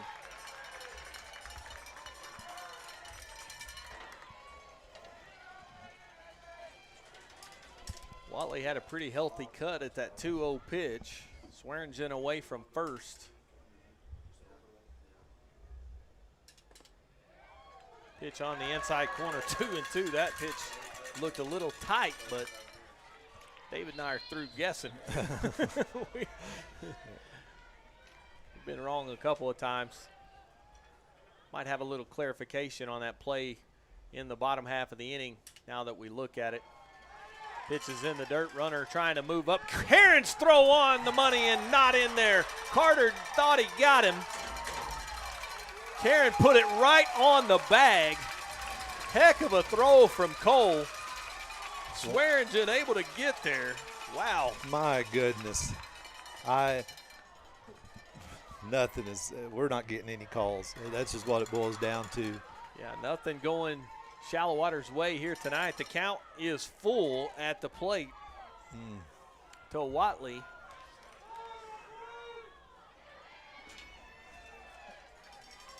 Carter thought he had him. Karen thought he had him. Mustangs thought they had him. Moore will try to get it out of trouble. The 3-2 off the outside corner. Karen can't believe it. Ball 4. Watley aboard. It will be the 5th walk for Moore. Coach Huffman staying close to that third base lineup, dugout there. Hasn't left it yet. Brody Armstrong, the center fielder, stands in. First pitch is over his head for a ball. Thought we were out of the inning twice now. Yep, Armstrong is 1 for 2, has doubled and lined into a double play. Takes that pitch downstairs, 2 balls and no strikes.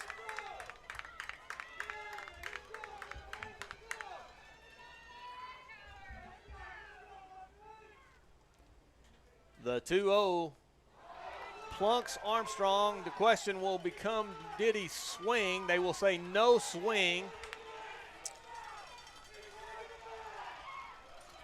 So hit by pitch to load them up. Second hit by pitch from Moore, and that will probably chase Gannon. Well, he battled him. I will say that for the senior right-hander. He did everything he could.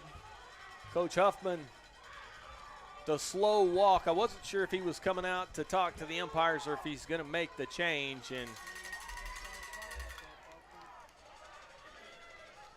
I think that's going to be it for Moore. And let's see, did they just chunk somebody? Let's see. Oh, maybe it's somebody out of the dugout maybe. Or a parent might have got ran. Anyways, we'll sort that out. It doesn't appear to be a player, I hope. No, it was apparently they were clearing somebody off the fence line down there. I could see that. Makes sense. Gannon Moore will stay in the game. He will go out into left field. It'll be Chris Salazar maybe on. Yeah, it looks like Salazar's coming in to pitch. Yep, they're switching the gloves up. So Salazar going to come on to pitch here. Gannon will move out.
There from the first base umpire, and it certainly put the Mustangs in a bad situation. So here's Salazar, the left-hander, on. With the bases loaded and Cade Thompson, the pitcher, stands in. Pitches upstairs 1-0.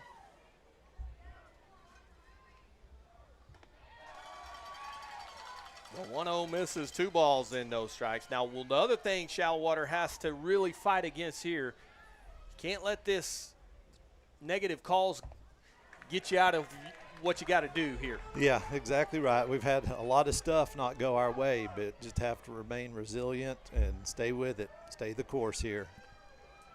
2-1 pitch. Upstairs 3-1. So with 3 balls and 1 strike, nowhere to put Thompson with 2 outs and the bases loaded. Swearingen at third, Watley at first, at second, and Armstrong at first, and that pitch inside ball 4. And it'll walk in a run. 6-0 Bowie. The bases will still be loaded, and Carson Sanders, the shortstop.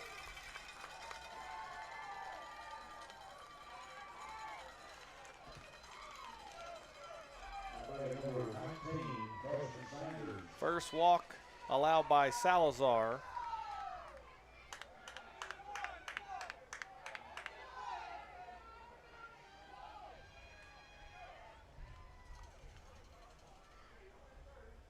First pitch fouled back to the screen, 0-1. Sanders was hit by a pitch, scored a run, struck out, and then grounded out to the mound. 0 for 2. That one fouled back. 0-2 the count on Sanders. Mustangs need to find a way to get out of this without any more damage. One run in the inning so far.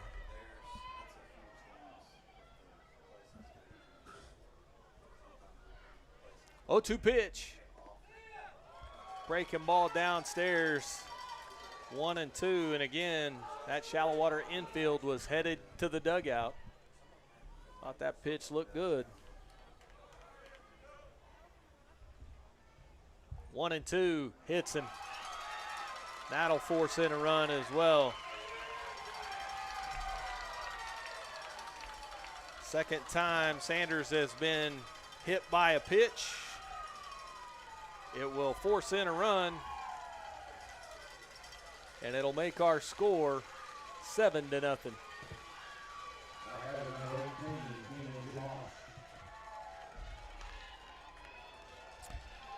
The 3-hole man, DeMoss, with them loaded. Pitches upstairs, ball 1.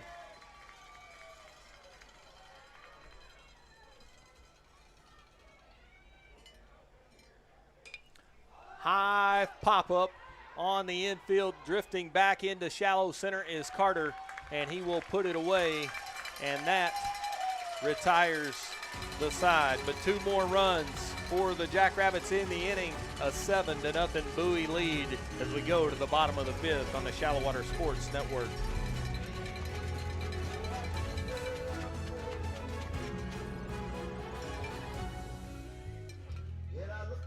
Walk On Sports Bistro puts everything we've got into bringing you game day with a taste of Louisiana. Dig into our mouth-watering made-from-scratch Louisiana cuisine, all made with fresh ingredients you can't help but crave.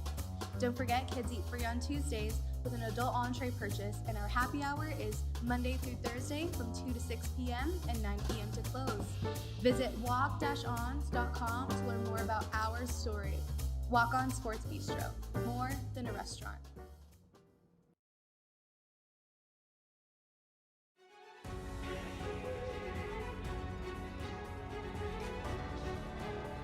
Welcome back to Abilene. Donnie Hart and David Blackburn.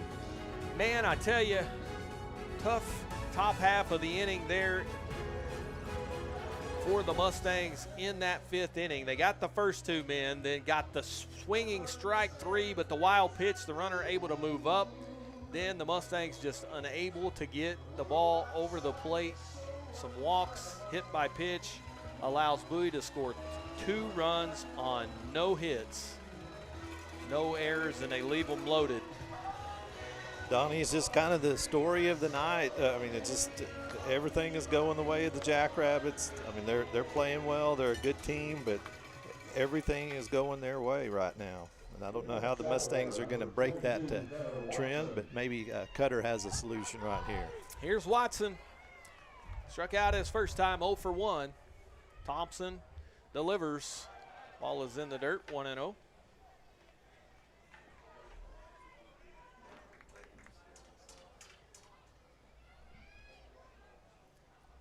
One ball, no strikes, line drive, fouled, 1-1.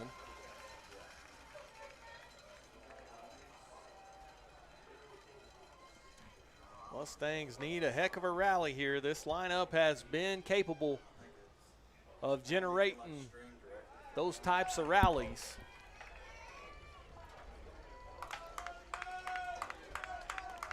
Two balls and a strike to Cutter Watson.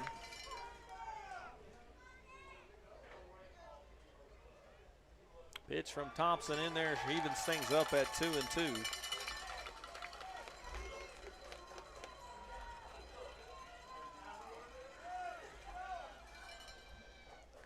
2-2 pitch. Fouled away, we'll do it again.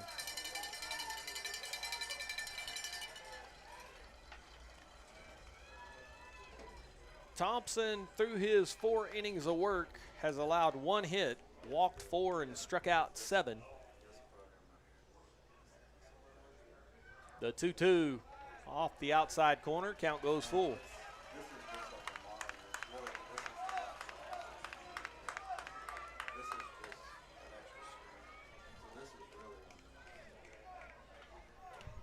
Full count pitch, ground ball up the middle, base hit. There we go. Leadoff single for Cutter Watson. Second hit allowed by Thompson. And here comes Chris Salazar, the pitcher who's 0 for 1. Struck out his first time.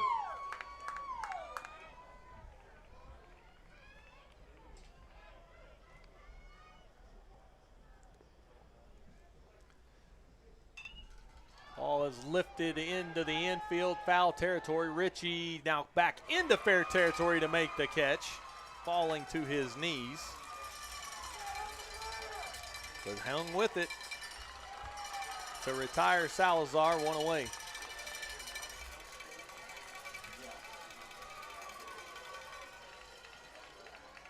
Back to the top of the order we go. Raston Copeland, 0 for 2, grounded out to third, lined out to the mound.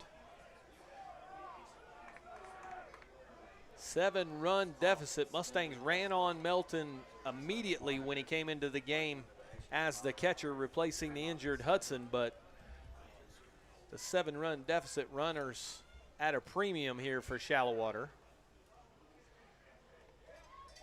Pitch on the outside corner for strike 1.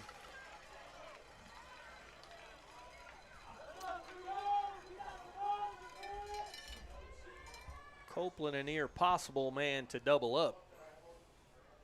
He runs so well. Takes that pitch for a strike, 0-2.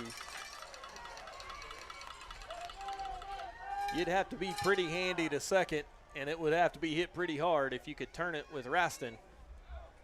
But the Mustangs need to get Copeland aboard somehow. The 0-2 off the edge, and now Watson in no man's land. The throw down from Melton, safe. He got in under it.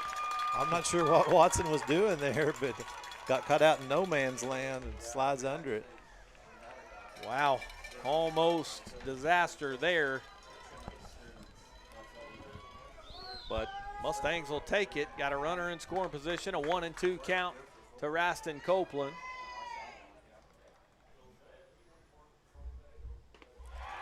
Oh, just off the outside corner, Raston showing that it whiffs wide. See, I don't know, man. The way things have been going, I don't know that you can let that one go again. No doubt about it. The 2-2 swung on and missed. Got him. Ball was in the dirt. Melton will look Watson back to second. Now Cutter will try to move up and will to third base. But Copeland is retired on the strikeout. 2-3. 2 outs. Runner moves up to third. Brant Carter has walked and flown out. He's 0 for 1. Maybe if we could just break the seal, get that first run in, maybe they would start to open the floodgates. Just something to get it going. Breaking ball in there for a strike, 0-1.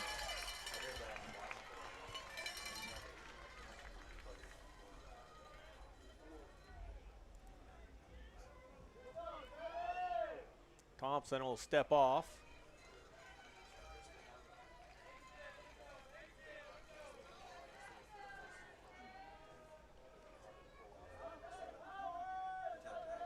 The 0-1 pitch, high and away, 1-1.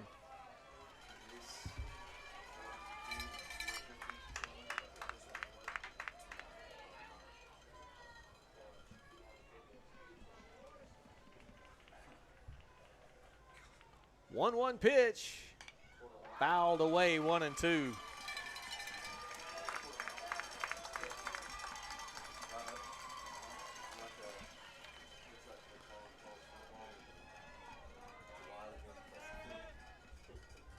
Grant Carter trying to deliver the first run of the game for the Mustangs and cut into this 7-run Bowie lead. He will ask for time. Brooks Carter, the shortstop, would be next if Carter can reach. 1-2 upstairs, 2-2.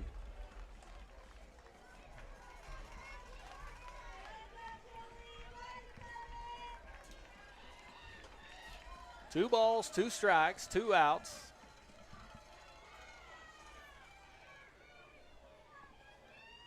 Thompson sets the pitch. Ground ball to short. Sliding is Sanders over to first in time to retire Carter. Mustangs leave a man in scoring position. We played 5, 7-0 Bowie on the Shallowater Sports Network.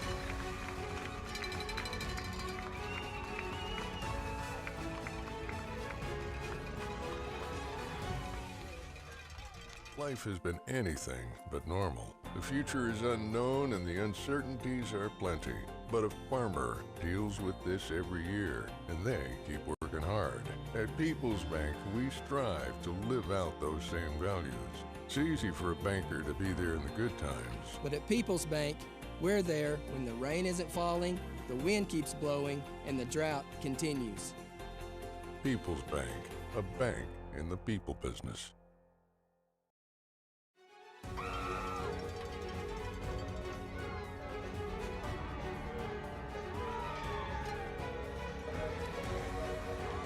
Go to the top of the 6th. Chris Salazar stays on the hill for the Mustangs.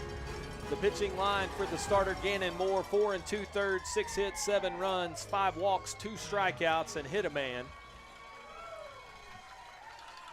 But considering the health of that hamstring, Gannon battled as hard as he could. Pitch in there to Fallis. Misses 1-0. And David, did I catch a flash out there in the outfield? Is it lightning in center field at all? I'll have to watch for that. I didn't notice it. Earlier there were some storms off to the north, but I hadn't noticed anything recently. It wasn't real close, I don't think, but thought I caught a flicker. The 2-0 is fouled back, 2-1.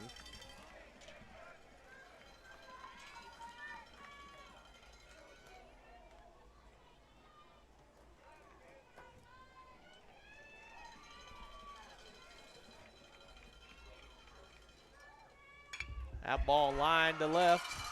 It'll fall for a hit.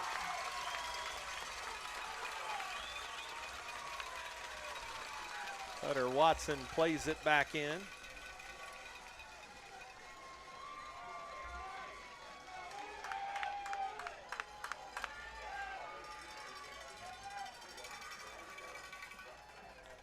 So Fallis with a single.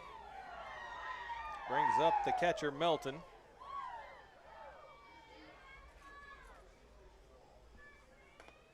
He'll take a strike. No balls and 1 strike. Melton has walked, singled, and flown out. Scored a couple of runs here tonight. Does look like there's a little storm activity, but going to miss us to the north, looks like. Just off there in the dark, you can see it. Yeah. Out here in this wide open big Texas skies. That pitch misses. 1 ball, 1 strike.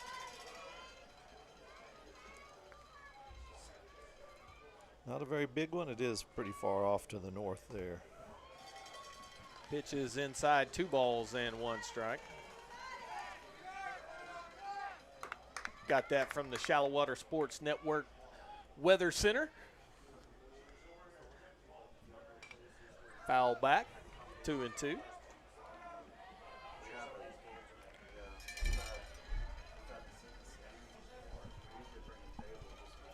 Mustangs cannot afford for the Jackrabbits to do any more damage. Already sitting on a 7-run lead, just 6 outs to play with, and that one fouled off 2-2.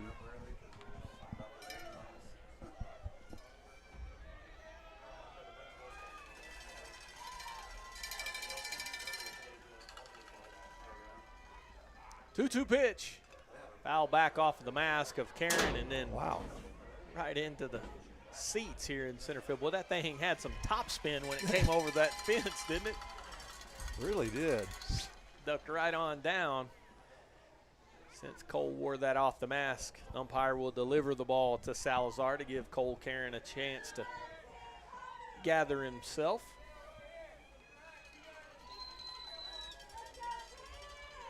Two and two the count on Melton. Fallis, the runner, over at first. Salazar, the throw over.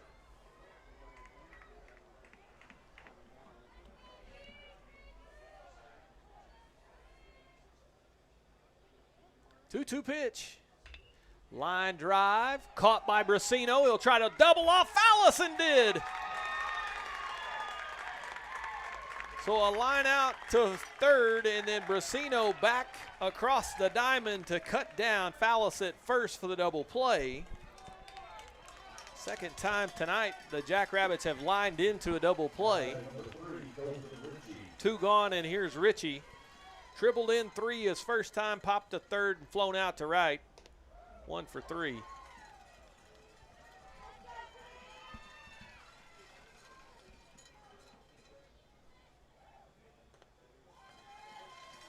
Pitch is upstairs, 2 balls and no strikes.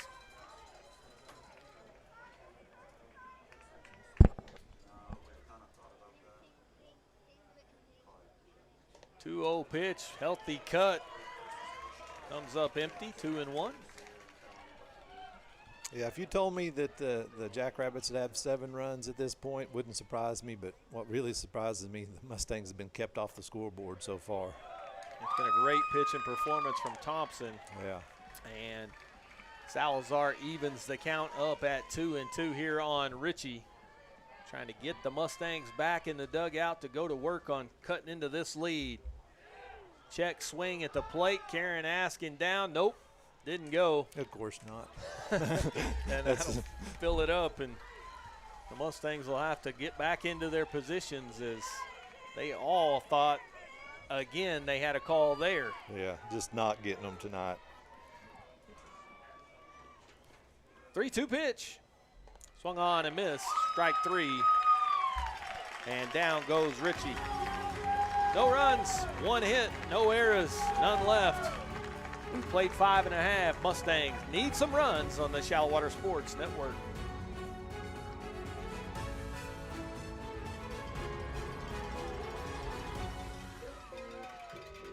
Andress Brothers Roofing, we nail it every time, every time. We do one thing and we do it well. Since 1981, yes, time does tell. It's not just a house, it's your home. For quality work, we stand alone. Andress Brothers Roofing, we nail it every time. Quality guarantee, Andress Brothers Roofing, every time.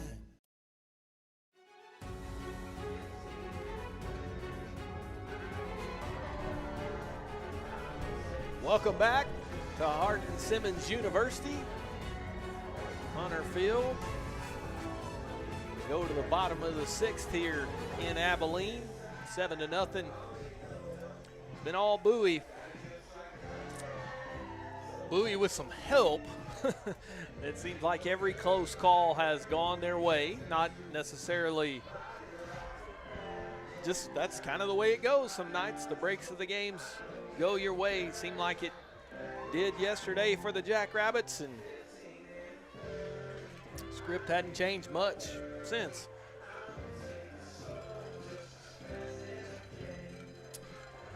Good part of the order here for the Mustangs to get some action going. It'll be Carter, Karen, and Brasino, 3, 4, and 5, part of that Mustang order.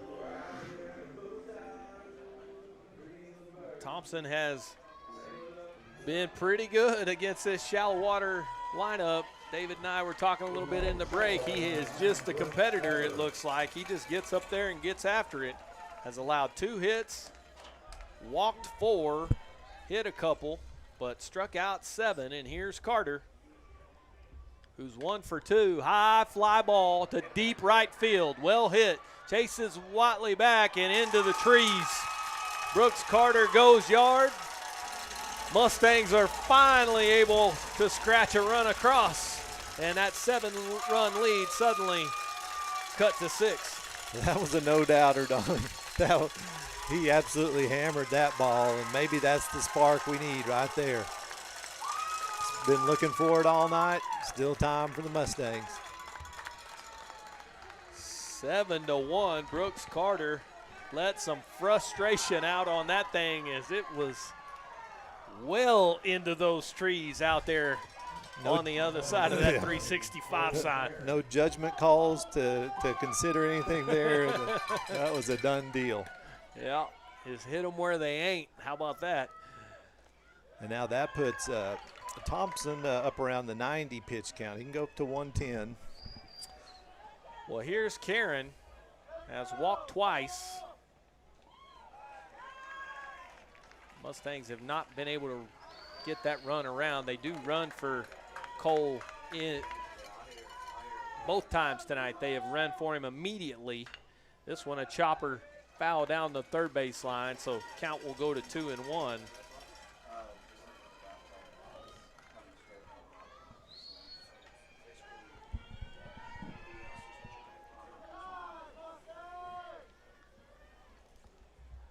High drive out into left. It'll fall for a hit as Karen lines that thing hard into left field.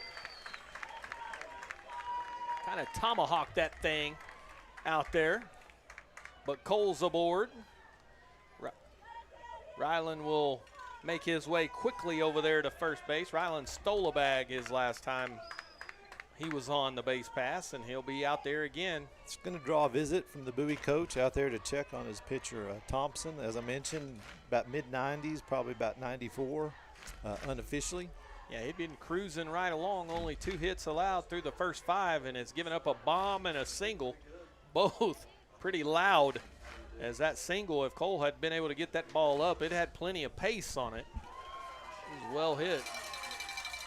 But Brasino stands in. Now he has struck out and walked. Was retired as part of that double play that ended the 4th.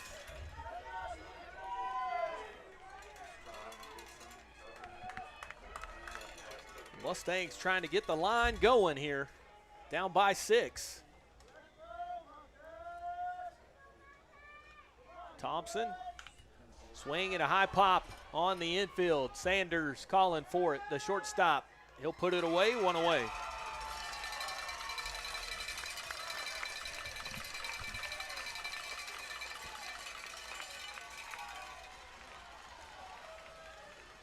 Izzy Ward 0 for 2 has fanned a couple of times.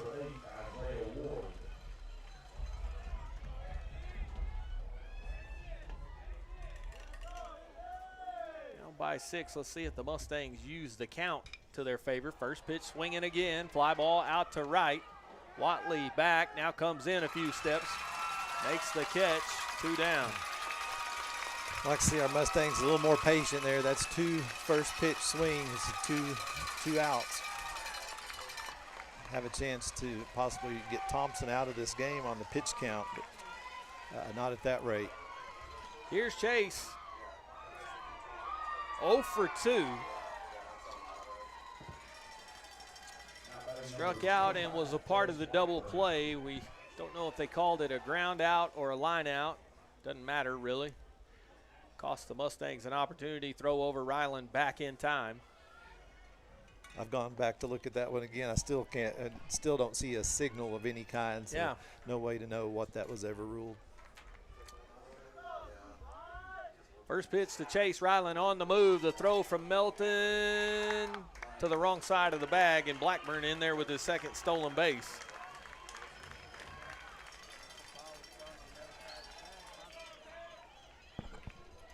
So little brother into scoring position for big brother here.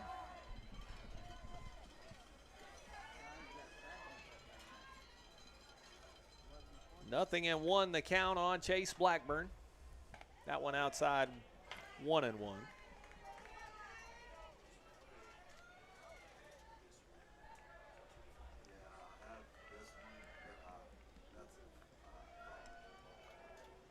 One pitch. Healthy cut, comes up empty, 1-2. 1-2, 2 outs. Thompson trying to work his way through the 6th.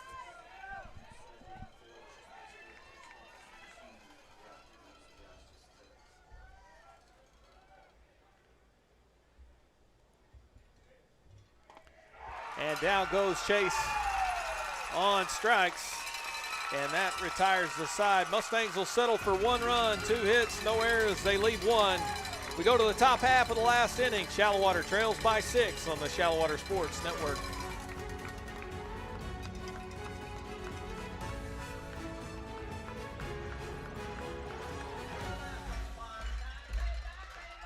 Gatherings or construction projects, big or small, call the experts at Forza Site Services. We provide sanitized portable restrooms and hand wash stations for all occasions. In need of a roll-off dumpster, Forza Site Services provides roll-off dumpsters for individual and construction sites used throughout West Texas. With locations throughout the Permian Basin, Pecos, and New Mexico, we can better serve our clients' needs. Since 2013, we've been a proud supporter of Shallowater ISD.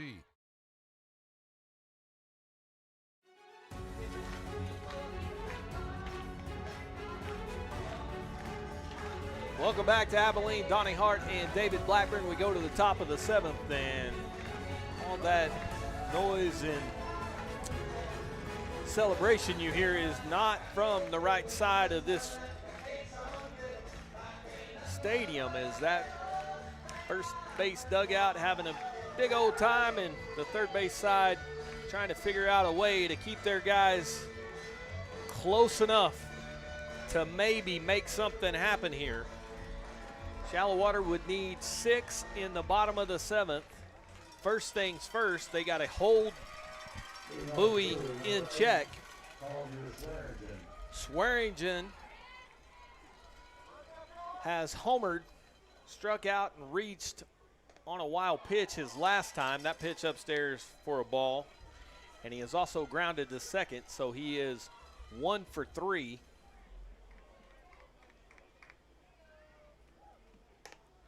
Home run came back in the 3rd inning, was a 2-run shot. Yeah, Mustangs running out of time here. Definitely need to hold them here, keep it to this 6-run deficit.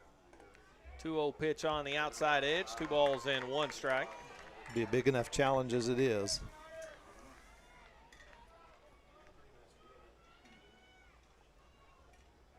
Two 2-1, foul back, 2-2.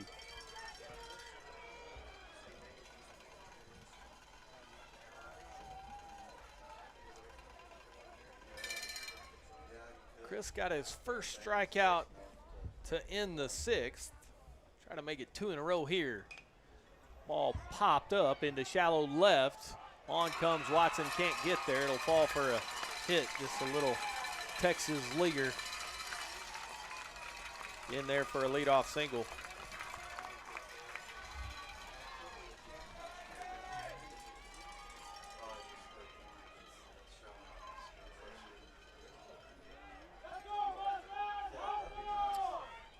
Here is the right fielder, Watley. Walked in his only time to the plate, scored a run. Misses the bunt there, 0-1.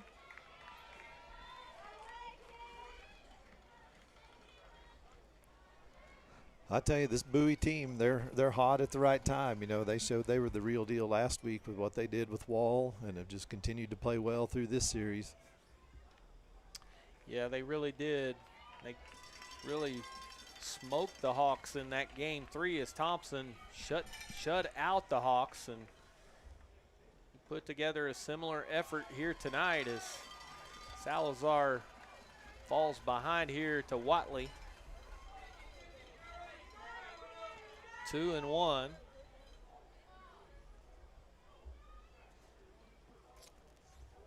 Nobody out. Swearingen away from first. That one in there for a call strike 2. Evens things up at 2-2. Yeah, Chris trying to work that inside part of the plate. Those first 2 were just a little tight. And gets that call on that last one. Throw over to first. Swearingen dives back in.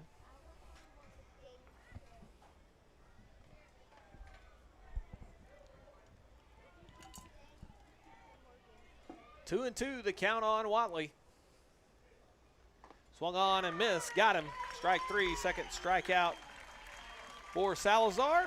1 away here in the top of the 7th. That brings up the center fielder, Brody Armstrong. Has doubled, lined out, and been hit by a pitch. Hard hit ball, Brasino can't pick it up. Now fires across, and time to get Armstrong, so he couldn't quite make the catch, but stayed with it, and over to first in time to get the out, 2 down.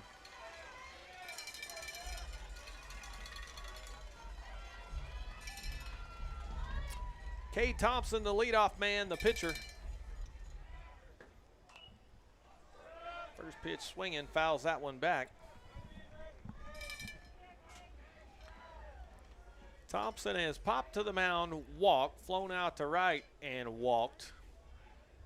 Got an RBI on one of those base on balls, but the damage he has done to Shallowater has not been with the stick.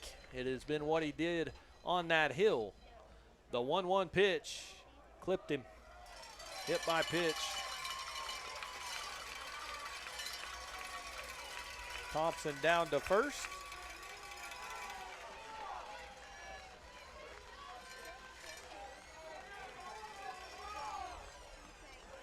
Runners at first and second here for Sanders.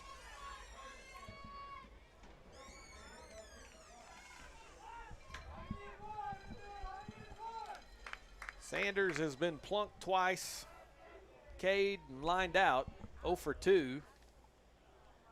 That pitch through the glove of Cole Karen, and Cole can't find the ball, and I think it's stuck in the umpire's pocket. Yeah. It went right in his back, it went right in his pouch, and they are going to grant a base because it bounced up into his pocket, and if that doesn't sum up the entire night for the Mustangs. It does, Donnie. And I don't know what the proper call is on that, and maybe they're getting it right, but it is. It's just a summary of the way things have gone. I mean, it would almost be like, just having like your tee shot in golf stick in a tree or something like that. Just like the most unlucky bounce you could possibly have. You couldn't do that again in a million tries. Coach Huffman just says, man, maybe it's not my night, but the runners will move up 90 feet, so they'll have runners at second and third here with 2 outs. Umpire to come out and talk to Chris and say, man, my bad. I mean, at least I hope that's what he's saying to him.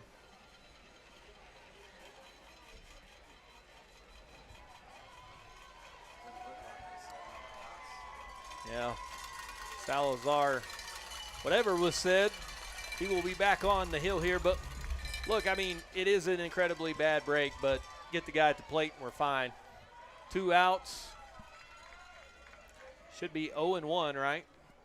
Or 1-0, I mean. High fly ball, right center field, in the gap, down, going to the wall. Both those runs will come in to score. Sanders around second on his way to third. And that break is irrelevant now for the 2-out triple to score 2 from Carson Sanders. And it's 9-1 Bowie.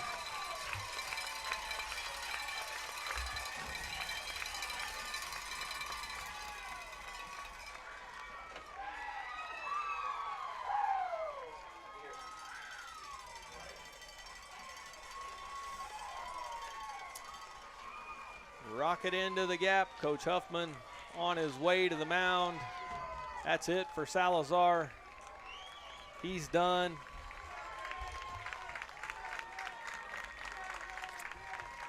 Chris battled him as well. Gannon Moore battled. Bowie is hot at the right time. Xavier Contreras will come on to pitch. Not many breaks went the way of the guys in red and black here tonight. And an 8-run lead with 3 outs to play with would seem to indicate the Mustangs are in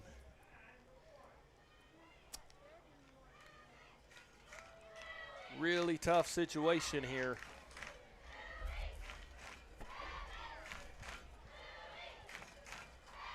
Salazar will return to left. Cutter Watson will head to right, and Gannon Moore, the senior, will make his way to the dugout. And of course, Gannon not batting today. So coach waiting on him over here on the line is Gannon Moore's Mustang career Might be over here. A couple of high fives from the staff.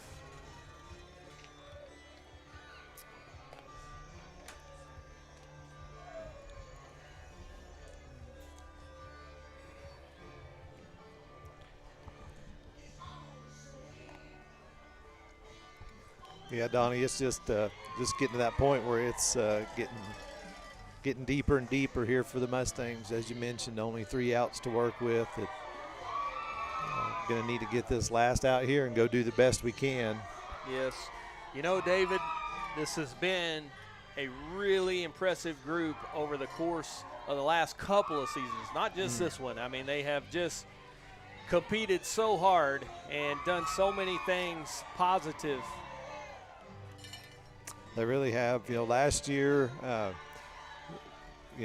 made a deep run, one game away from getting to the state tournament. They really worked hard to try to get back there. They've maintained their focus all year long as they've competed through tournament season, non-district, district, and through the playoffs. They have been locked in and focused. And, they're just running into a really good team that is really playing very well at the right time. We've talked about what they did to Wall last week. And, if this score holds out and Bowie is the one that advances, that ought to be a really interesting matchup with them and Brock. Yeah, it really would. You know, this is a Bowie team. Don't be fooled. They come in as a 3 seed, but they spent some time early in the season well within that top 25 rankings. Fell out kind of towards the end of the year. Don't know what that was all about. Don't know if they had some injuries or different things, but they are hot at the right time, as David said, and Xavier Contreras' first pitch upstairs for a ball. DeMoss, the 3-hole man, swings and misses, 1-1. He has flown out to center, walked a couple of times and popped the short, 0 for 2. Pitch gets past Cole. It'll come to the backstop. Sanders scores on the pass ball. 10-1. It's just tough to watch this situation unfold for these guys. They just they deserved a better outcome than the one they're getting here tonight. Hats off to Bowie, though. They have played well. Line drive to right. Watson drifts back. He'll make the catch, and that'll do it. Mustangs will need 9 runs. We go to the bottom of the 7th. Last chance for Shallowater on the Shallowater Sports Network.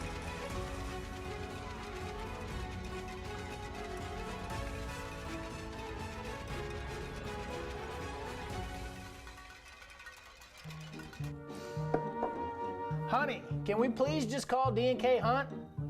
I can do this.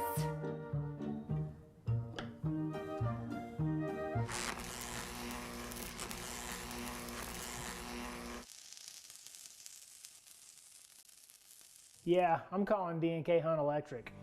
When you need electrical work done, leave it to the professionals and call D&K Hunt Electric, 806-866-9911.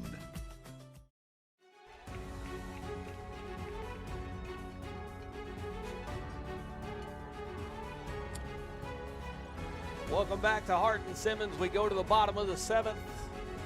Pitching change for Bowie. They turn it over to the guy who closed game 2 out. Keenan DeMoss is on in relief of Cade Thompson. Thompson will slide over to short, and Sanders will move to second base. Pretty good night for Cade Thompson. Went 6 innings, gave up 4 hits, 1 run, walked 4, struck out 7. Did hit a couple of Mustangs, but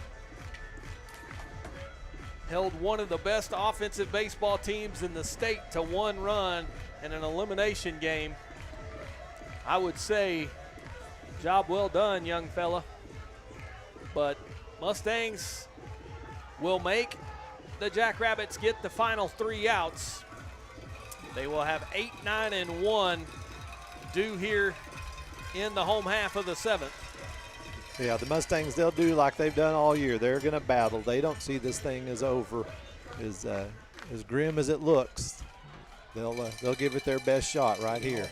I saw a couple of the seniors down there talking to Cutter just now before he comes to the plate, encouraging him, and that's where it starts with one batter. We'll see what happens. Watson, 1 for 2, has struck out and singled. DeMoss from the line, first pitch swinging, 0-1.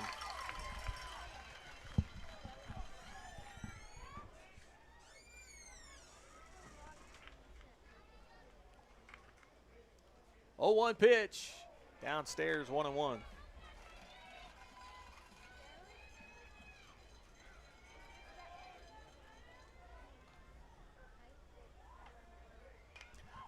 High pop on the infield.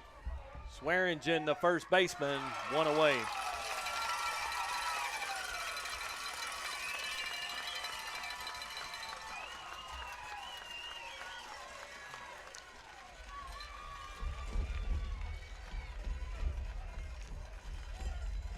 Here's the left fielder, Salazar. 0 for 2 has struck out and popped to third. First pitch swinging, fouled back. No balls and 1 strike.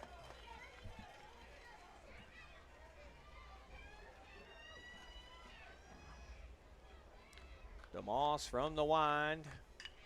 Swinging a high drive into right center field. Well hit. Right fielder Watley on the run. Makes the catch. Been that kind of night. 2 down. Chris smokes that ball into right center field. A.J. Watley. Tip your cap. Here's Copeland. The last chance for the Mustangs as they are down to their last out. Yeah, Donnie, we're drawn to what appears to be the end here. Just, man, can't say enough about these 11 seniors and what they've meant to this program and this school. Here's one of them standing in here. What a senior year this guy had. Was dynamic on the gridiron. Went to the state track meet and has been stellar in the leadoff spot and center field for this Mustang roster. The 2-0 pitch in there for a strike, 2-1. For most of these guys, this will mark the end of their baseball career. 3 of them going on to play college ball, but for the rest of them, something that started at T-ball, looks like it's going to come to an end here tonight. Mustangs are down to their last strike, 2-2, the count on Copeland. DeMoss from the wind, hard hit ball to third, Ritchie, and that'll do it. Bowie gets the victory, 10-1. They will advance to the regional final to take on Brock. And the Mustang season comes to an end. 33 wins, 3 losses, and 1 tie. And they come up short here in the regional semifinals. When we come back, we'll have the Forza Site Services postgame show on the Shallowater Sports Network. Andress Brothers Roofing, we nail it every time, every time. We do one thing and we do it well. Since 1981, yes, time does tell. It's not just a house, it's your home. For quality work, we stand alone. Andress Brothers Roofing, we nail it every time. Quality guarantee, Andress Brothers Roofing, every time.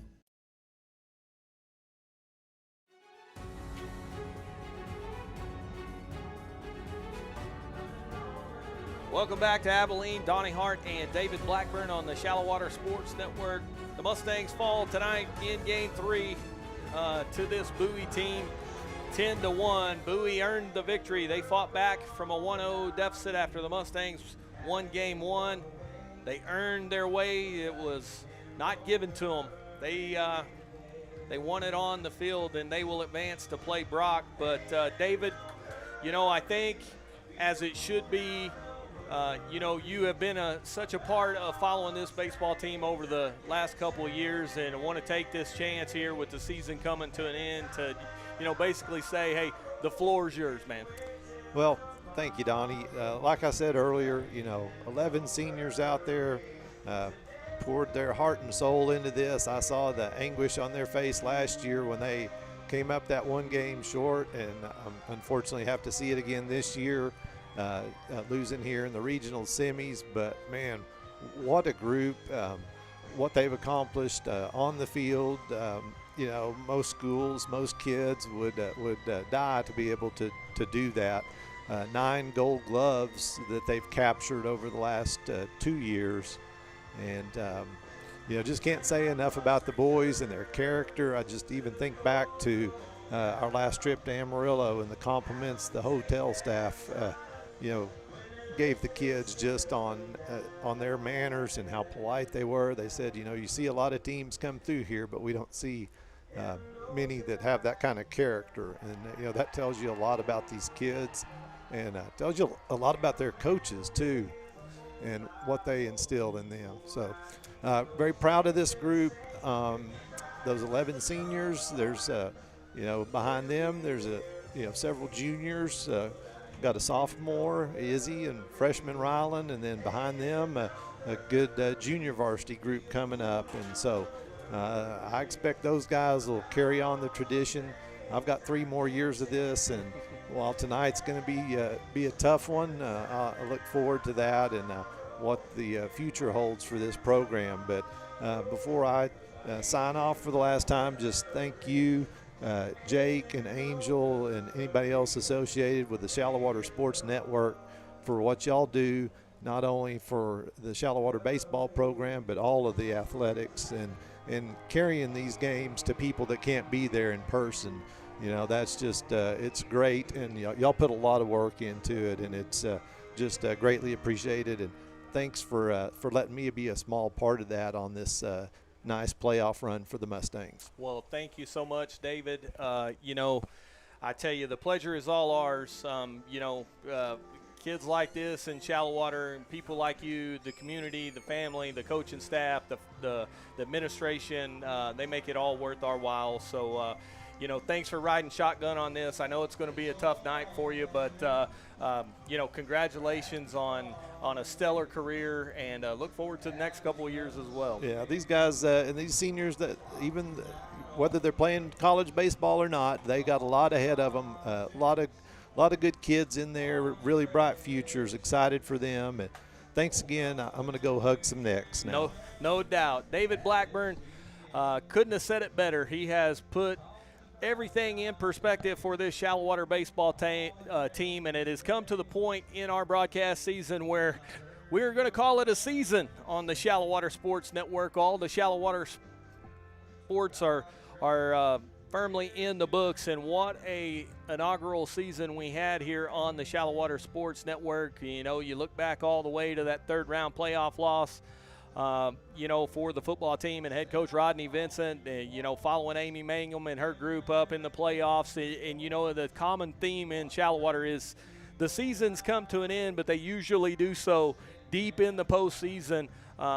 Basketball, both teams had great runs along with baseball, obviously, and we were able to cover track for the first time this season on the Shallowater Sports Network. Softball made a nice playoff run. We hope to get them on soon in the future. We're going to have to figure out a way to get a couple of different crews available for that, especially with me having skin in the game on the track. But, man, our kids, our community, we couldn't thank you enough for the support you have. We hope you enjoyed all of this trip, and if you did, subscribe to us.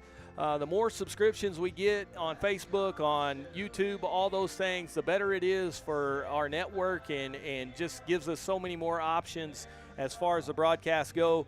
You know, we're looking forward to a great season next year. Hope we get a lot of support from people that are able to advertise and follow Shallowater and love Shallowater sports. And, you know, for all you folks that have tuned in along the way, we just want to thank you. You know, you make our job worthwhile, and like, you know, these kids, they do such a great job. They're fun to cover. I mean, this is not exactly like you're covering a bunch of losers out here. They show up every day, they compete, they work hard, they put it all on the line, and at the end of the day, whether they come up short or not, they are Shallowater Mustangs and Phillies through and through, and just outstanding to be in their presence and be around them. But I do want to say a special thanks to Angel Flores. Angel does a lot of work, a lot of traveling, running that camera, and you know, getting you all the footage. Also, special thanks to Jake Warren. You guys don't understand the amount of labor that goes into all those graphics, all that work. He's incredibly talented, got a great artistic eye, watches a lot of sports, and picks up things on network TV that he comes and figures out a way to put up similar type information for you on a very limited budget here on the Shallowater Sports Network. So thanks to Jake so much for the work he does in producing this thing and learning how it all rolls. And then I want to thank you especially for putting up with me, because you know, I am the guy that does all the talking that never shuts up here, and so I hope I haven't made it too unbearable for all you folks at home. And also want to thank all of our families who have had to, you know, sacrifice us being away. And special shout out to the class of 2022. You know, David talked about his skin in the game. I have a little skin in the game in the class of 2022, and want to wish all of those kids the best of luck and thank them for everything they have done in Shallowater. But the news is not great here. The Mustang season comes to an end. It'll be Bowie moving on. But for everybody who is involved in the Shallowater Sports Network, I want to thank you. Hope you folks at home have enjoyed it as much as we have. For the final time this season, this is Donnie Hart saying so long from Abilene. It's still been a great day to be a Shallowater Mustang and Phillies. So long, everybody.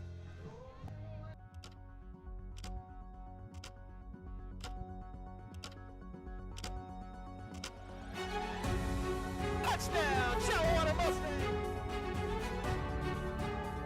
Jakari Davis, and he threw it out of the gym. We'll shoot the three. Nobody came to stop her, and Jenna